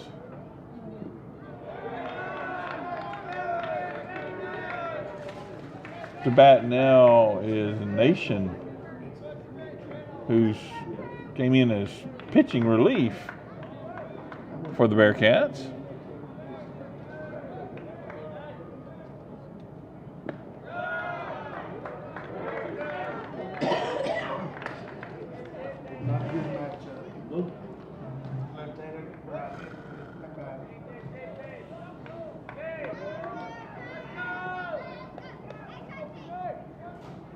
Two knows the count. Shows a bunt. That was a strike call. He pulls back the bunt. Those two runs belong to Marco. Yep. 2 hit batters, man, in a row. You can't give a good team an offering like that. Foul ball into the net. What's his out? Does he have a pitch out? 2-2 is the count with 1 out, base runner on third. The 2 runs that scored are the responsibility of Ariano, who was pitching previously. You put him on by hit by pitch. Swing and a miss. Mitchell got that one in a good spot. Gets 2 outs now.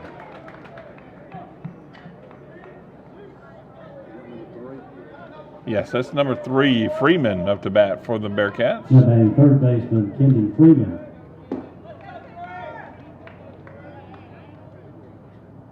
Leave him on third. Come on, guys. Do not let him score.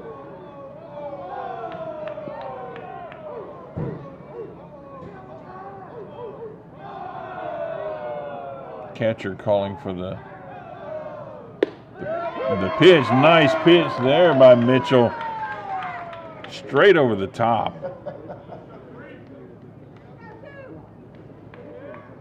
It always has to be something out of the ball. I know it. Up high. Softball game last night. Friday night.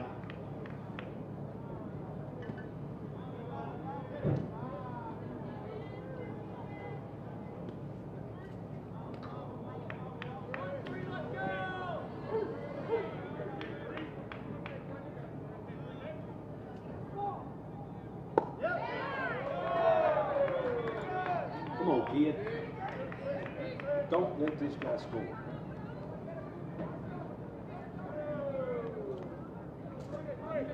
Turn the one back by not letting him score. 2-1's the count with 2 outs. Base runner on third. 3-1 now. Mitchell's got to settle in. Find that rhythm.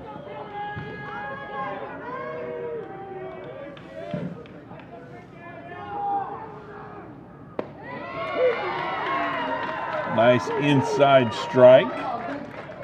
Fills the count up.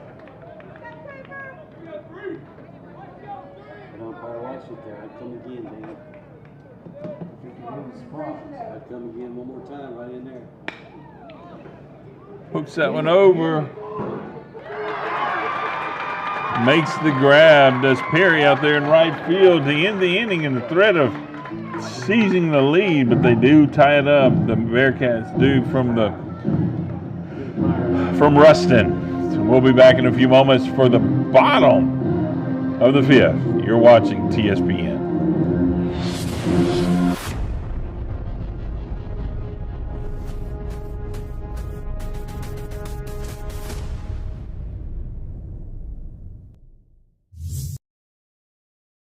Looking for expert glass repair, tinting, or top-notch service? Look no further than Fast Glass. Your local favorite for years, now proud to be part of the National Automotive Group family. Same trusted team, same unbeatable service, now backed by the power and support of National Automotive. Whether it's a chip, a crack, or a complete tint job, Fast Glass gets it done right and gets it done fast. Stop by today or call us at 318 Fast Glass. Clear choice, fast results.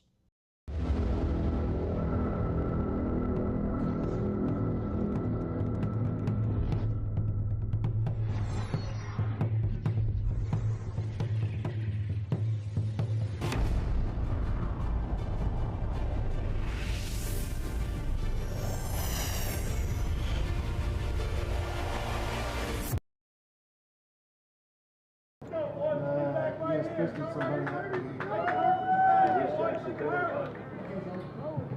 Coming up to bat now, welcome back live. Tioga Indians baseball battling it out, tied up with the Ruston Bearcats here in the bottom of the 5th. Jackson Perry up to bat for the Indians. Now playing right field.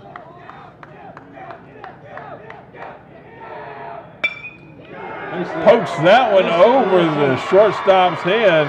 Oh, and he's going to mishandle it. He's going to get a double out of that one.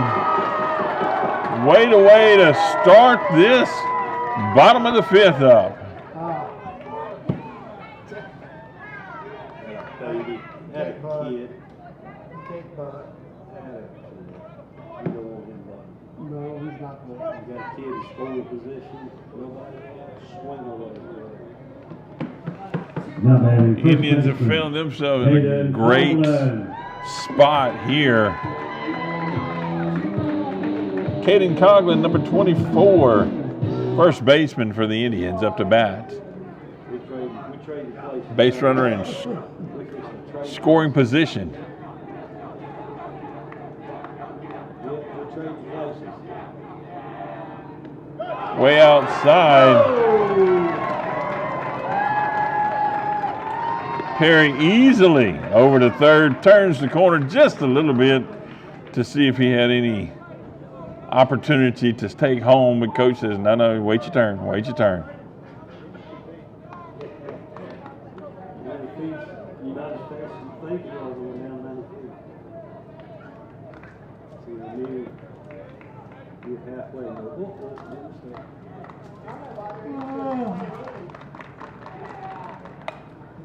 Fouls that one over the Indians dugout. 1-1 now the count, no outs. Base runner on third. He'll hit it hard enough he can get through it.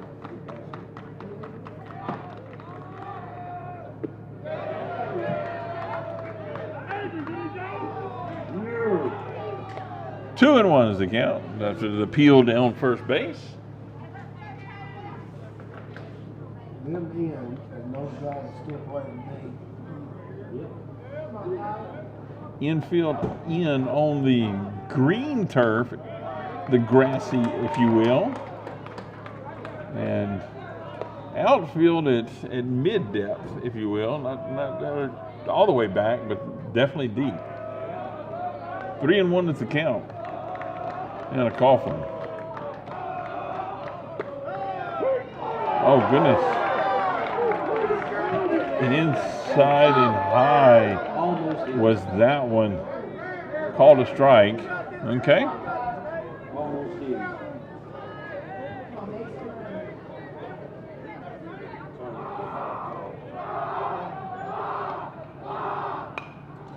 Fouls that one into the netting behind him. Reset for the full count here, 3-2.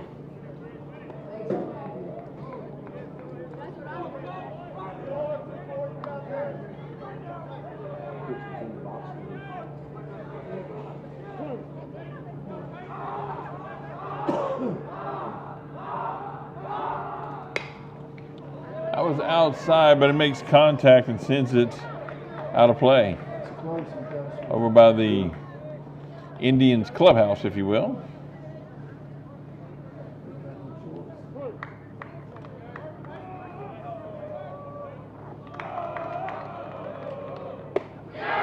Swing and a miss by Coughlin retires him. First out on the Indians.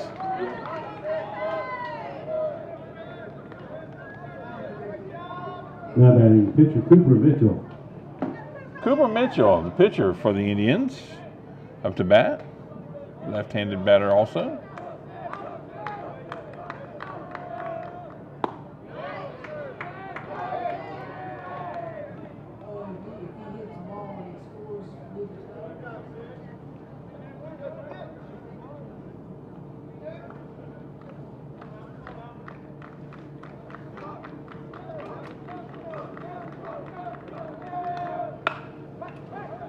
Turns on that one, it goes foul.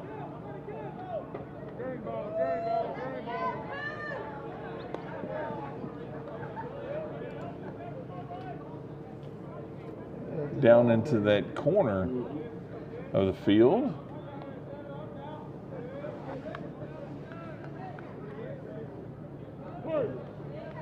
One and one to Mitchell. One out, base runner on third.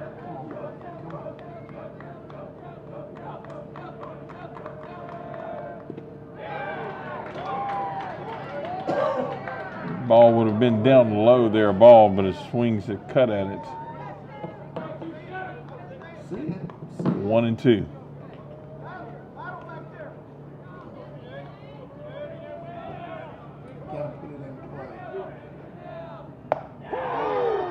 Got him on a looking strikeout there.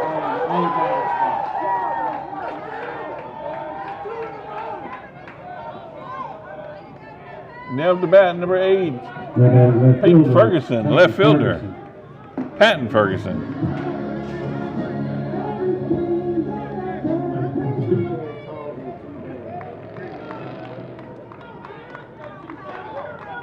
Indians have a runner 90 feet away to give him the lead, trying to get him in.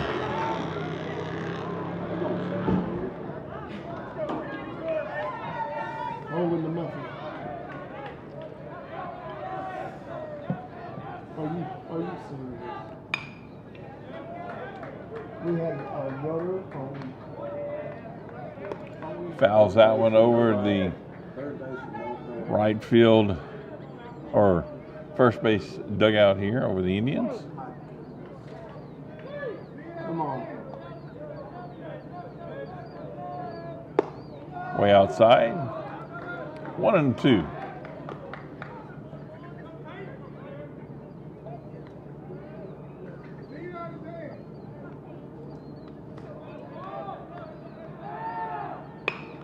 Hits that one up to third base. He grabs it over in time and gets the out. Bearcats did their job to retire the Indians with the threat of one to score there. So after 5 complete innings of play, the score is tied 2-2. We'll be back in a moment. You're watching TSPN. Tonight's game is brought to you in part by your local convenience stores, where friendly faces, cold drinks, hot snacks, and everything you need are just around the corner. For a quick stop before the big game, your hometown convenience stores are always ready, always here for you. Swing by today, and remember, support local, shop local. Highway 2080 Chevron, Kingstop, Fuel Plus, Ball Chevron, and Cougarstone.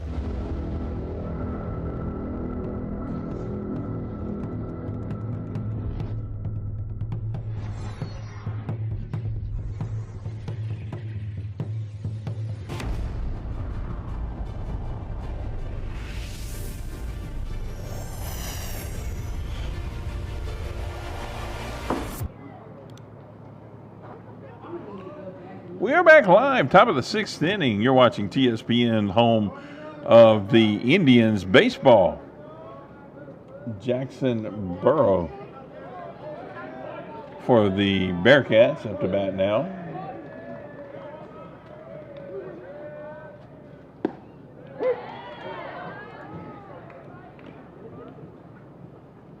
First pitch in there, strike 1 from Mitchell.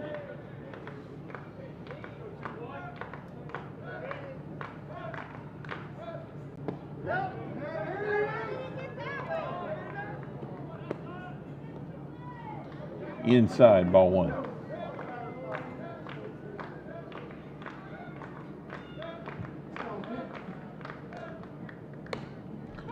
Fouls that one away. Hit the batter. He hits it. The ball hits him while he's still in the box.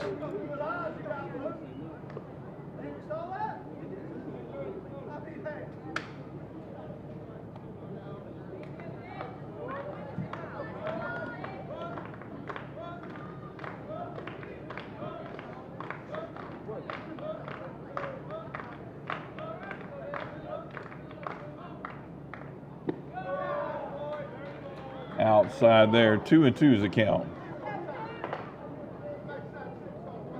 to Burrow.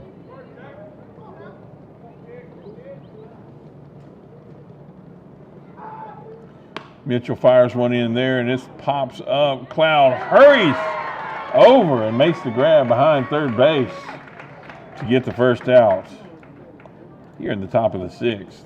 Now batting first baseman Nolan Parnell. Parnell, number 9, the first baseman for the Bearcats. The second batter here in the top of the sixth.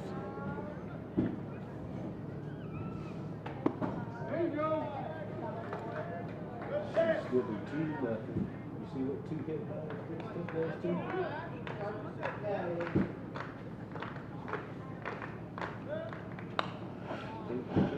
Parnell fouls that one over the Indians' dugout. 1-1 is his count now with 1 out.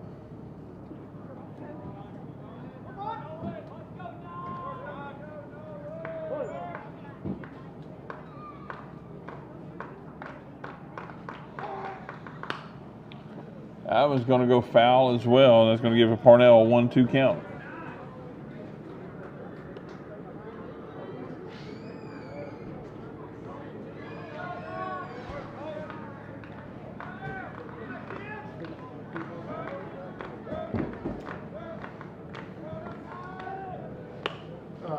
That was dinked up and it's going to get over the first baseman's head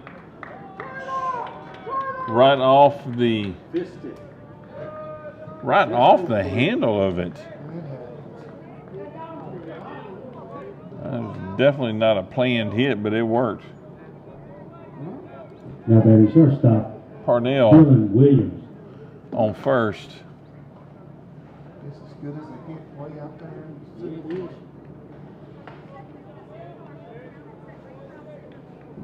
Number 6, second baseman for the Bearcats now.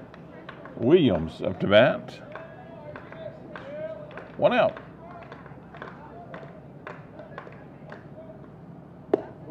Leaves that one up high. Does Mitchell.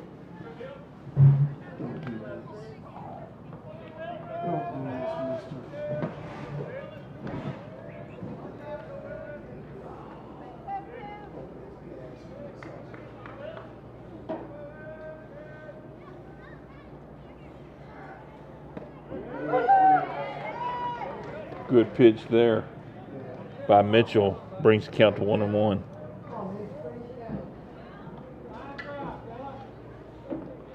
Gets the ball back. Mitchell's ready for another one. Looks over to first. Throws over to first.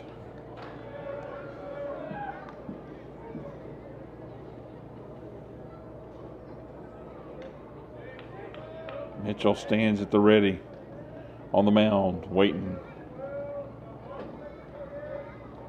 Another throw back over to first.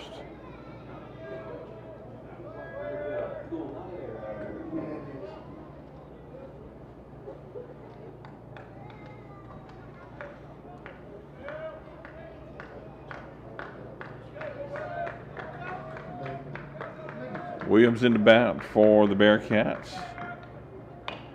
Hits one back up. Oh. Nearly a double play there by 1-6. We'll take that one 1-6 there for the first out. Now batting catcher Nice Brandon try Smith. on a double play attempt for the Indians, number 10.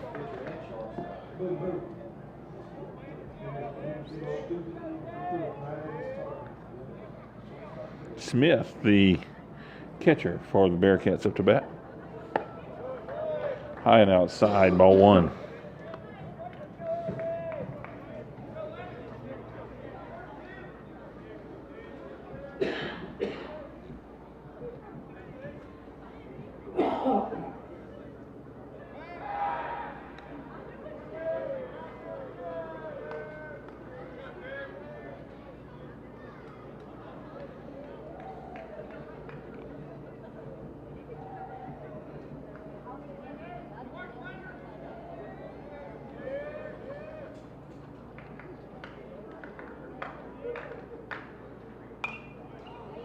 Fouls back into the netting. 1-1 now.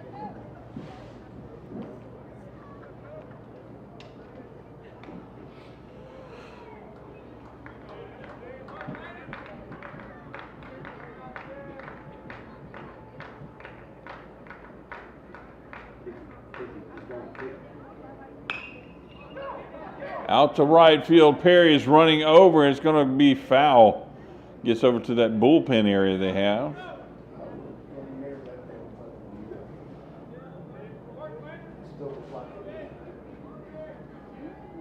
One and two the count now to Smith.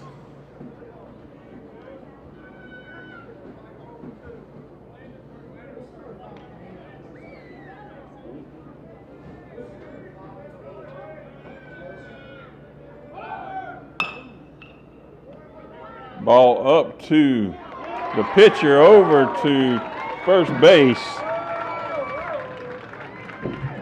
to get the third out of the inning. Mitchell to Coughlin to get the third out of the inning. Bearcats leave one stranded. We'll be back to the bottom of the sixth in just a few moments. You're watching TSPN. Looking for auto service you can trust? Right here in Sinlaw? Come to National Tire and Auto, your locally owned tire and repair experts with 2 convenient locations. We're proud to serve our community, not just with quality auto care, but by giving back and treating every customer like family. From tires and oil changes to brakes and engine work, we've got you covered. National Tire and Auto, locally owned, community driven, customer focused.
Leading off for Tioga in the bottom of the sixth inning, shortstop Carson Cloud. We are back now in the bottom of the sixth. Carson Cloud stepping up to bat. You see on your TSPN scoreboard upper left-hand corner, we have a tied ball game here. It's been a fun one to call so far.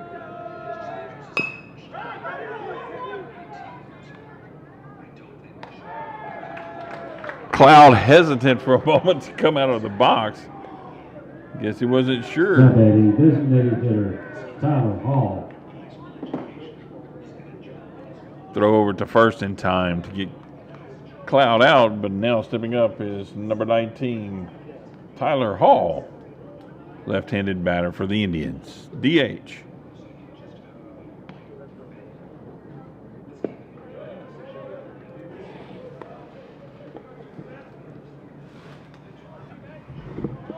First offering to Hall is ball one.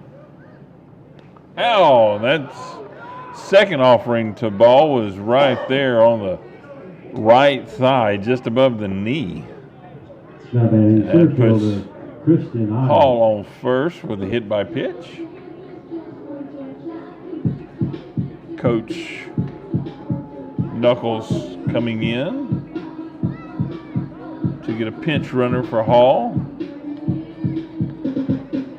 Marcos Ariano coming in as the pinch runner.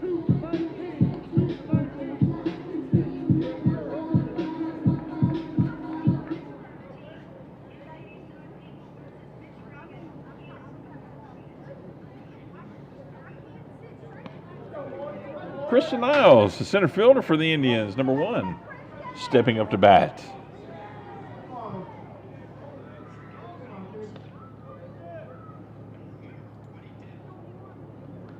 One out.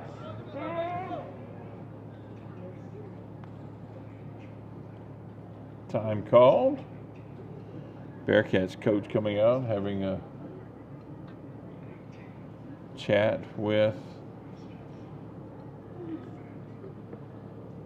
on-plate umpire, discussing, I guess, Ariano coming in to run as a pinch runner.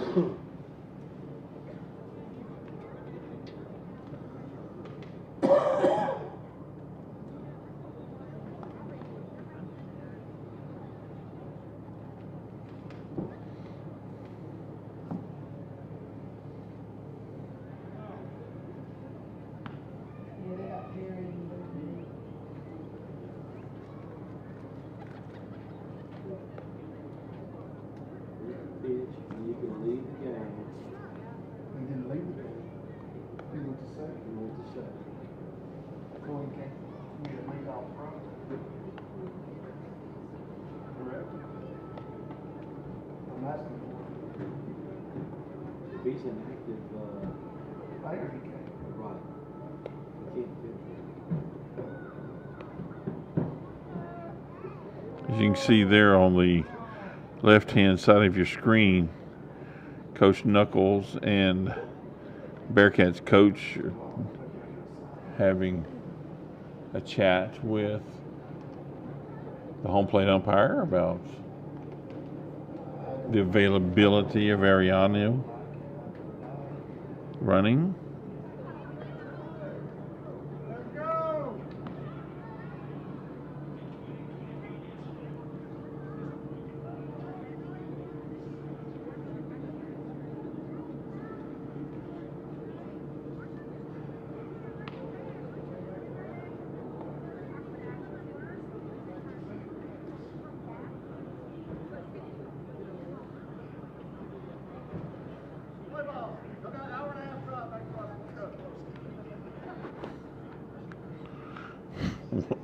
One of the fans reminding everybody on site that Ruston is still an hour and a half away. Drive back. So after the discussion, Ariano still pinch running for Hall. Question came in that he pitched, and did he become inactive? Did they pull him out of the game? And apparently they did. Once the discussion, swing and a miss by Isles.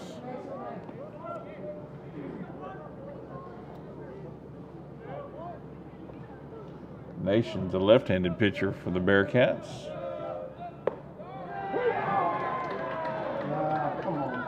Goodness. I clicked that one a ball because there was a little bit of a delay in the call, but he did call it a strike. 0-2 to count now to Isles.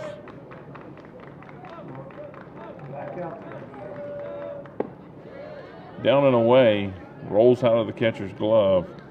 1-2. Because it was down, because if it would have been up a little bit, he'd call it. We'll give him the away. Come on, Christian. Square it up.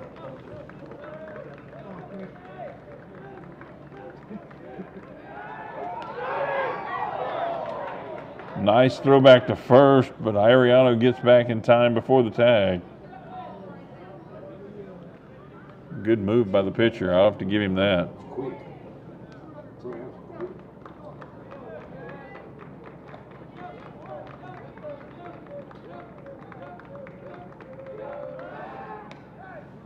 Not near as close this time. Hill comes up, go back. Hill stays flat, go. Hill tells you if he's coming to you or not? What's his heel? What's his heel? What's his heel? Flat, go.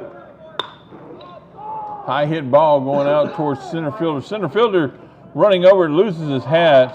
Ariano had about halfway to second, had to come back for a tag up. 2 outs now to the Indians. Now batting third baseman, Matthew Taylor. Lee made that catch for the Bearcats out in center field. Number 5, third baseman for the Indians, Matthew Taylor up to bat. 2 outs, base runner on first. He better not go inside on Matthew. We'll leave that in triple.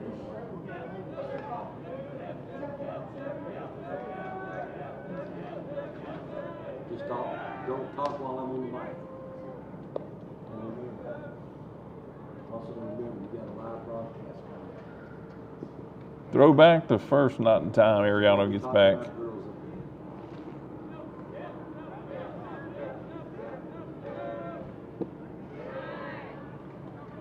Down and away. That one I heard it hit the turf right there at the catcher.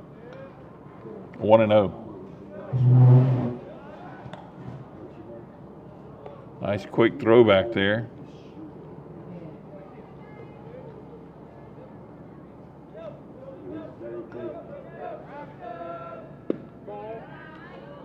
Two and O's the count to Taylor from Nations.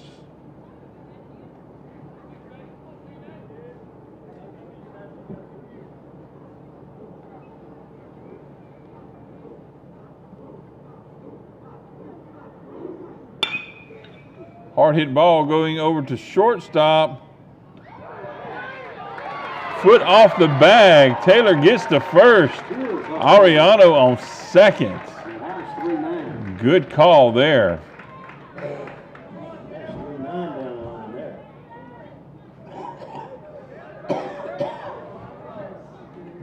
Now batting catcher, Trey Harper.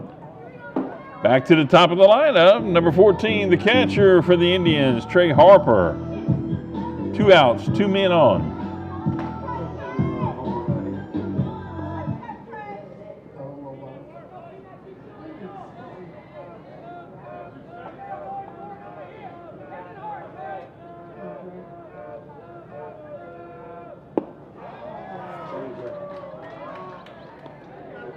Little change up to Harper, got him swinging. 1 strike. No balls.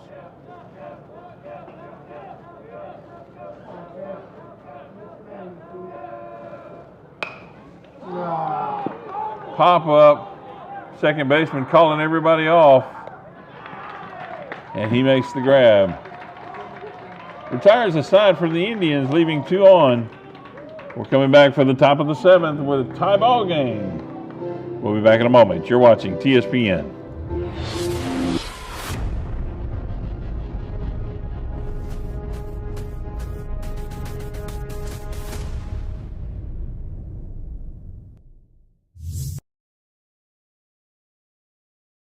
Looking for auto service you can trust right here in Sinlaw? Come to National Tire and Auto, your locally owned tire and repair experts with 2 convenient locations. We're proud to serve our community, not just with quality auto care, but by giving back and treating every customer like family. From tires and oil changes to brakes and engine work, we've got you covered. National Tire and Auto, locally owned, community driven, customer focused.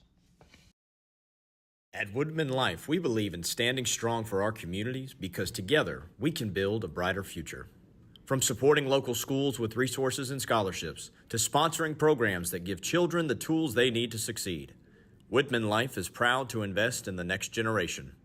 Our members live, work, and serve right here in your hometown, volunteering and making a difference where it matters most. When you see Woodman Life, you see neighbors helping neighbors and a promise to keep giving back. Woodman Life, standing strong for community, standing strong for you.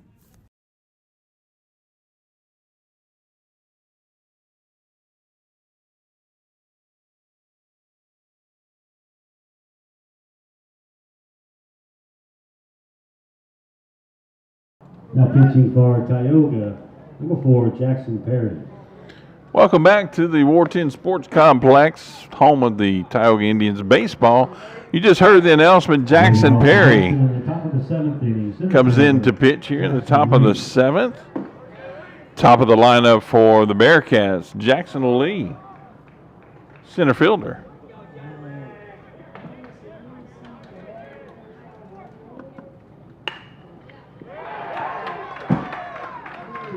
Gets through the infield. Coughlin made a diving try at it. Lee gets to first. Now batting left fielder John Parker Moak. The lefty in left field, number 15, Moak, for the Bearcats up to bat.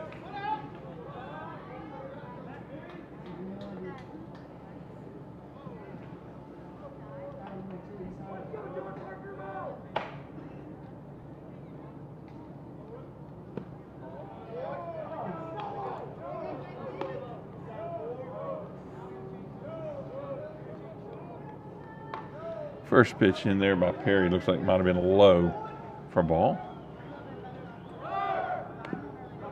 Foul ball. Hit and run. Hit and run on. Base runner was on the go at the swing, so got a hit and run going.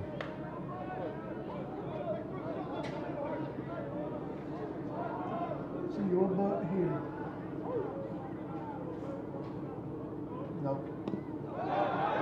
Pass ball. Come on, kid.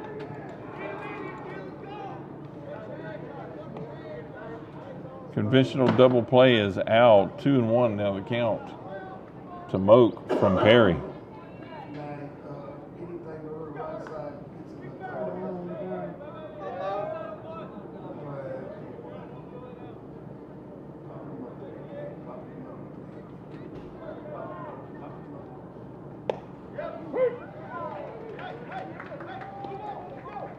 The upper edge of the strike zone there. 2-2.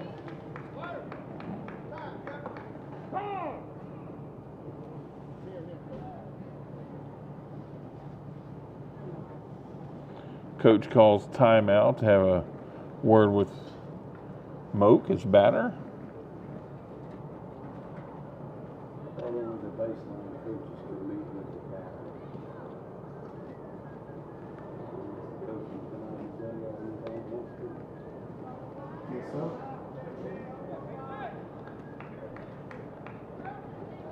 After that little conference, 2-2 is the count. No outs. Base runner on second.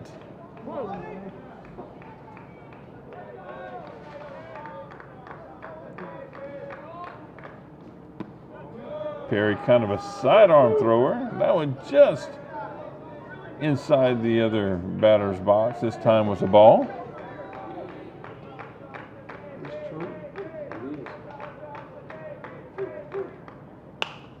That one's fouled and going to get out of play over the Bearcats dugout area. Square back up for the full count. Perry's got a ball and set, ready to go.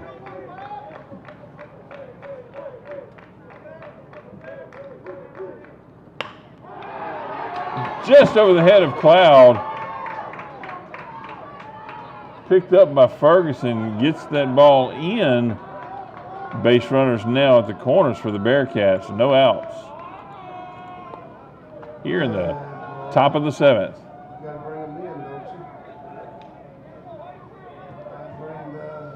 Now batting number 5, Hudson Wood. Hudson Wood started out at shortstop for the Bearcats. Now I believe playing second base.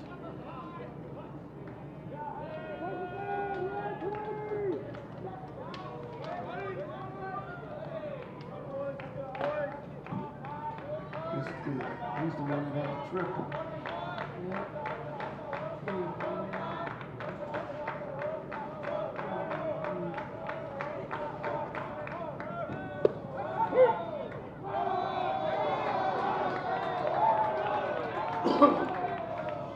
Shows bunt, strike called, but the base runner does go from first to second.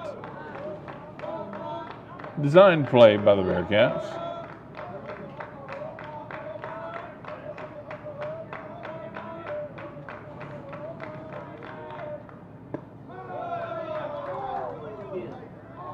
One goes to the outside.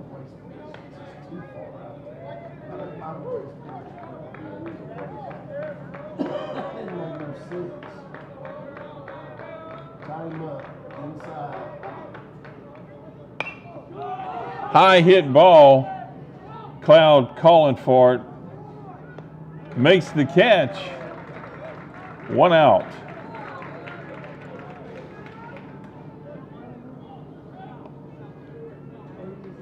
Nations for the Now batting Peyton Nations. Bearcats, the pitcher. Well, got a different batter in here. This is number 28. The Nation was the batter, but he got Now pulled. batting number 28, Hunter Soto. Hunter Soto, number 28. Pinch hitter, I guess.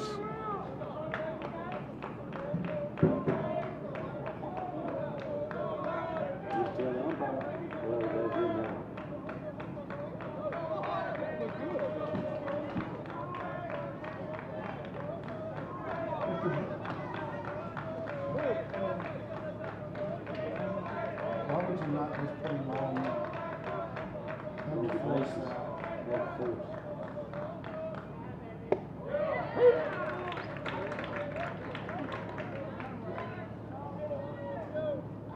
In for a strike by Perry.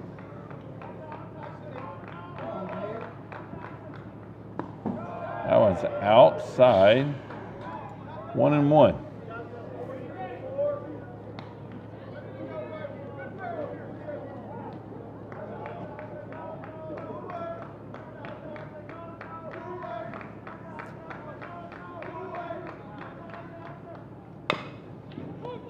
Up to Perry. Oh, to first to get the out. That's 2 outs now. A 1-3 out there. 2 outs. That was a good job. He looked the runner back. Now batting Camden Perry Freeman. makes the grab of the ball off the turf, looks at third base, keeps the runner there, turns to first, fires it over to Coughlin, get the second out. Now up is number 3, Freeman.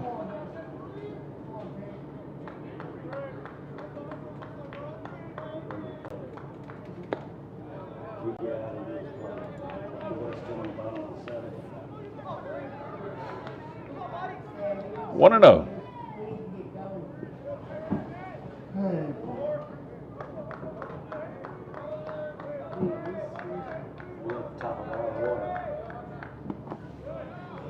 Just a bit low. 2-0.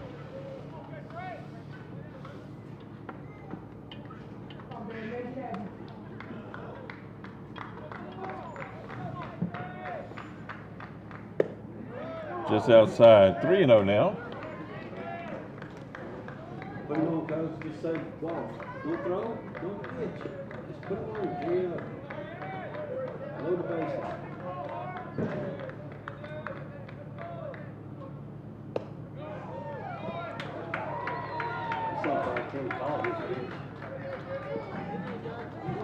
Loads the bases up for the Bearcats. And number 21, Burrow, steps up to bat. Now batting Jackson Burrows. Burrows had 2 hits and a base on balls.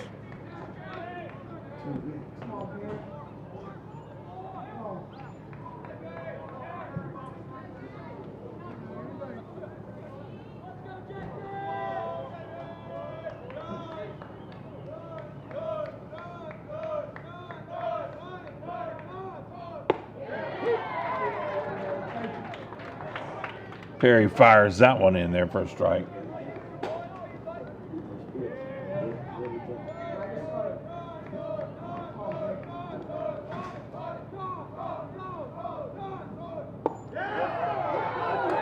Just high. 1-1.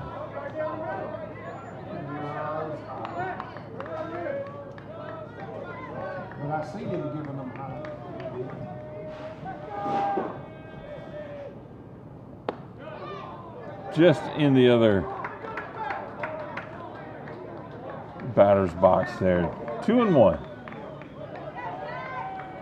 You're going to have to challenge her at some point. Yeah, you are. That's got to be you.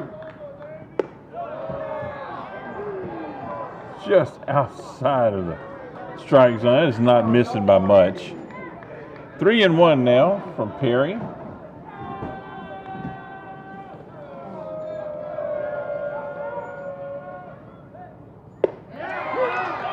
There's a strike. Count is now full. Bases are now full. All the outs that they can stand are full. Here, get this.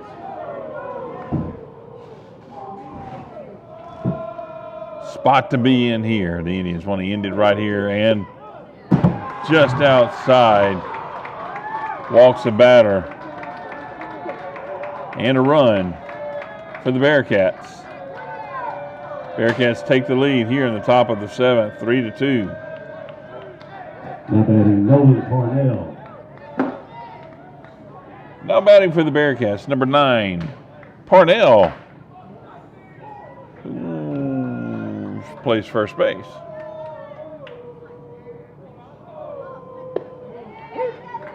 Perry starts out good. Strike 1.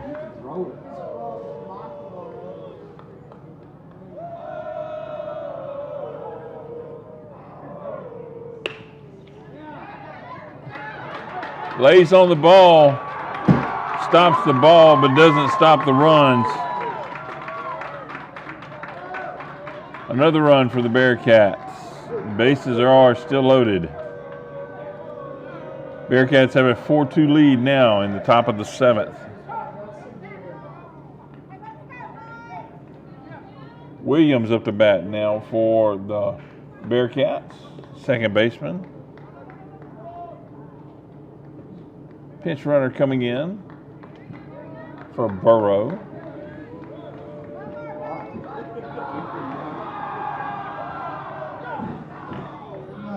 Pitching, guys, pitching. Players, please get in the dugout.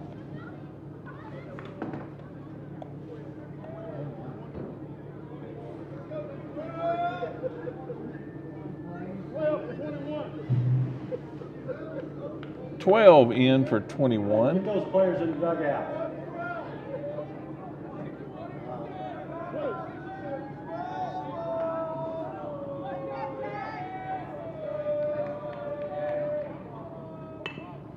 Bunt laid down. Gets the third out. Takes the long route going to home, and he's a little shook up because he could have gone home with it, but that's okay. Got the out, ends the inning. Bearcats do score 2 there in the top of the 2nd. We're coming back, top of the 7th, rather, I'm sorry. And we'll be back in a few moments for the bottom of the 7th. See where the Indians can get this one going. They need 2 to tie and 3 to win. We'll be back in a moment. You're watching TSPN.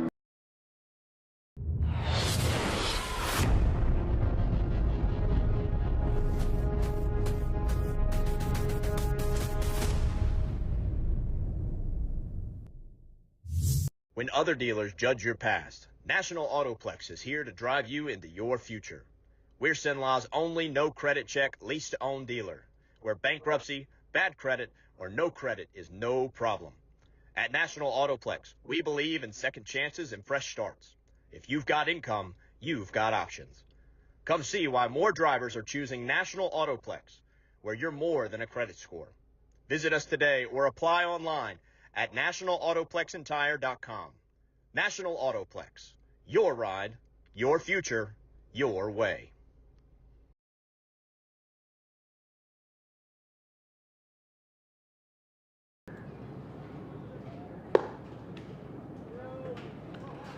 Pitching change for the Bearcats. It's like number 7 is in. Hartwell, it looks like. Now pitching for Ruston, number 7, Sam Hartwell. He's got wristbands on. He's got a bracelet on. His right hand.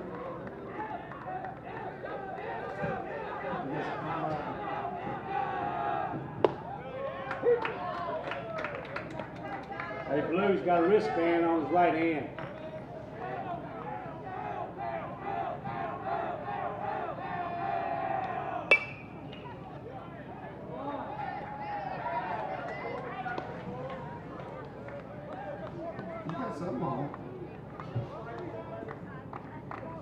That one fouled down the baseline on the left field. Hard hit ball. Williams dives for it and knocks it. It does go out into left field. The fielder grabs it. Indians have one on the run here. After the base hit by Jackson Perry. Now batting, Caden Coughlin.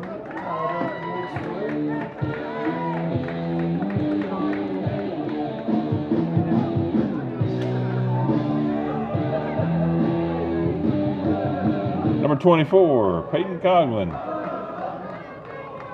Up to bat for Caden Coughlin, rather. Up to bat for the Indians.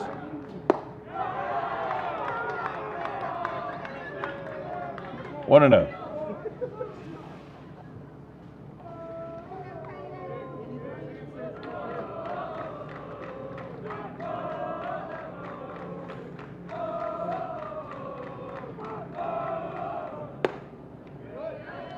Inside, ball 2.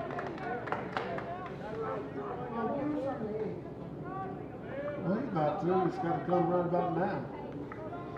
Everybody works first 3-0. This is the major pitch here.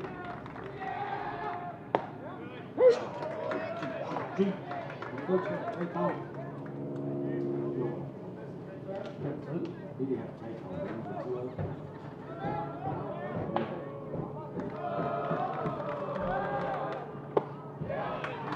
2-2 now to Coughlin. No outs. Base runner over there on first is Perry.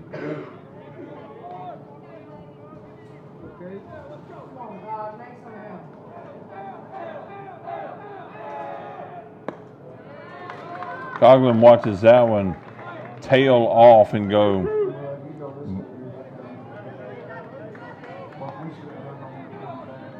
3-2 now. Full count.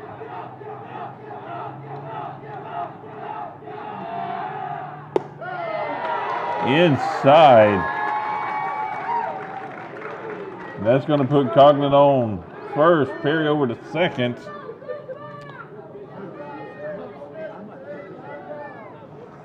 And Cooper Mitchell, the right fielder. She's still right fielder. Anyhow, Cooper Mitchell coming up to bat for the Indians. So the $1 million question is, do you bunt to get the Coach walks out to the mound to have a conference with his new pitcher. you need 2 runs, yes. You need him in scoring position, yes. I do. Nobody out. And you got to eliminate the other play. You bunt, you move around, and you take away the other play. Give up 1 out. Strategizing by both teams going on right now.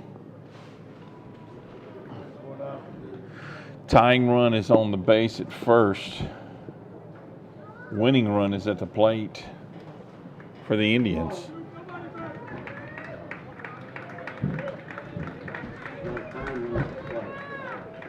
No, time runs Oh, on that's right, you first. got 2 runs. I'm sorry. Yeah, You got to bunt them off. you got to run them. Now batting, Cooper Mitchell. Can he bunt? It's $1 million.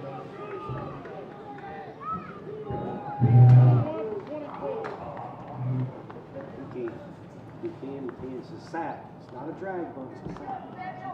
This is a sack bunt. All you want to do is put the ball down, but not to the catcher. Anybody but the catcher.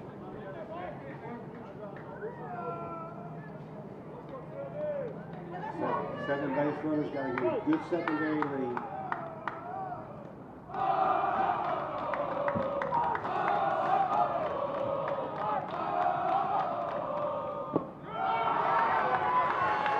He wasn't bunting. He wouldn't square around with him. 1-0 is the pitch. Count to Mitchell from Hartwell. A lot of chatter in the Indians dugout. 1-1 now.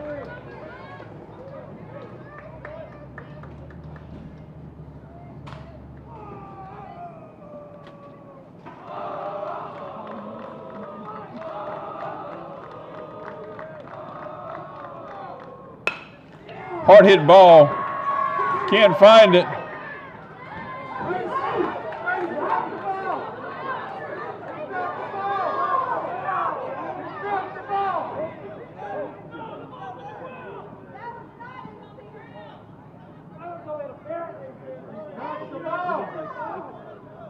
Oh, he's going transfer.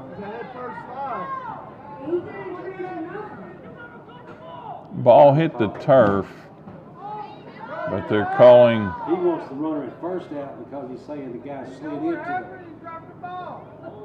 into the defender. They better not. They better not make that call. That runner is entitled to that bag. He can slide it straight onto the bag.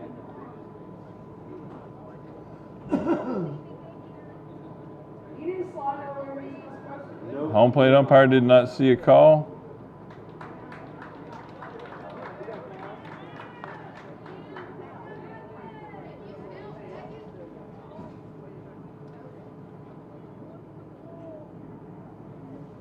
So they're trying to get it all squared out of who's out and who's not out.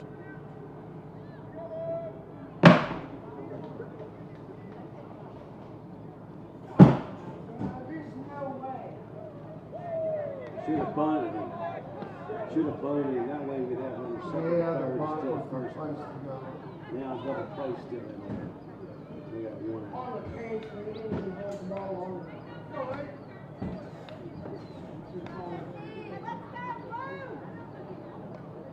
Go, coach. Learn the game after.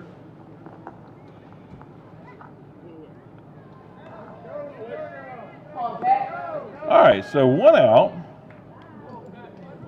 Now, baby, left fielder. Out called on second. We have base runners at the corners now. Well, you gotta take your chances. Still second, maybe getting right on there. Patton Ferguson up to bat. You taking your chances. Left fielder for the Indians. 1 out.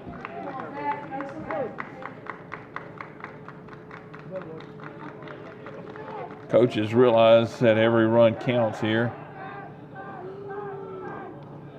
Fake over third to first. Attempt there.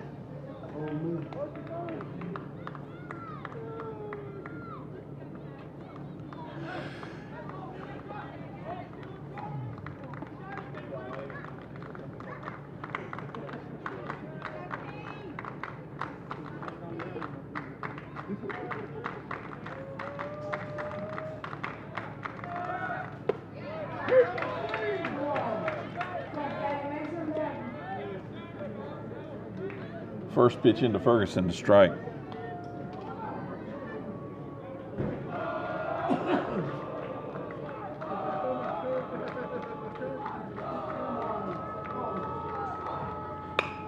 Ferguson, a hard hit ball. Going to find some grass.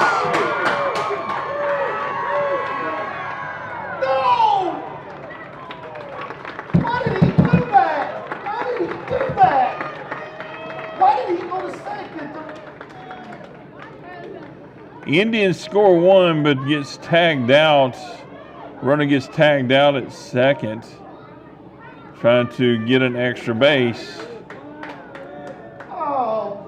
Base runner on third. You don't do that. You Another don't do that. walk to the mound Things can happen and they're both bad.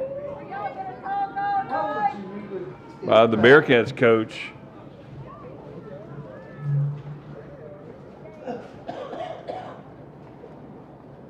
That makes absolutely no sense. Coach, you gotta hold him up. Coach has gotta put the brakes on him.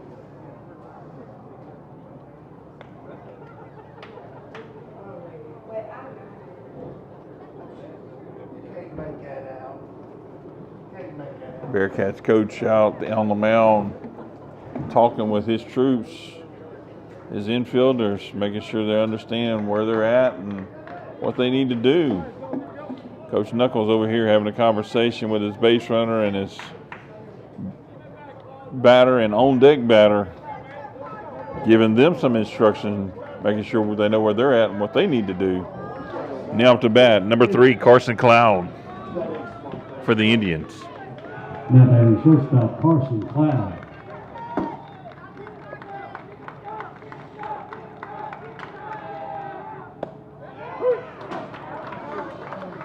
Outside edge of the strike zone there for Cloud, strike 1.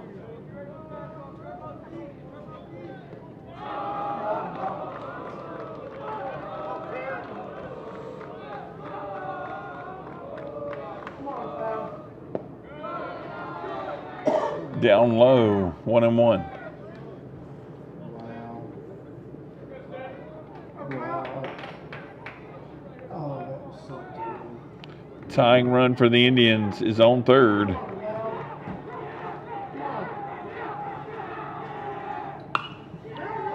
Hard hit ball going out to the left. Left fielder settles underneath it and makes the grab. The Bearcats will win this one. And so that'll wrap this one up here. Thank you for watching TSPN in this matchup between your Tioga Indians and the Ruston Bearcats. Bearcats win 4-3 in 7 innings of play. Again, thank you for watching. If you haven't done so already, please subscribe to our channel. I appreciate all your assistance there. We're very close to 500 subscribers. Great job for just a short start here in about 5 months, just over 5 months. We appreciate your help trying to get us to 500, and then I actually want to try to get on up to 1,000. Got to have those goals. Thank you for watching from all of us here at TSPN. Have a good night, and God bless.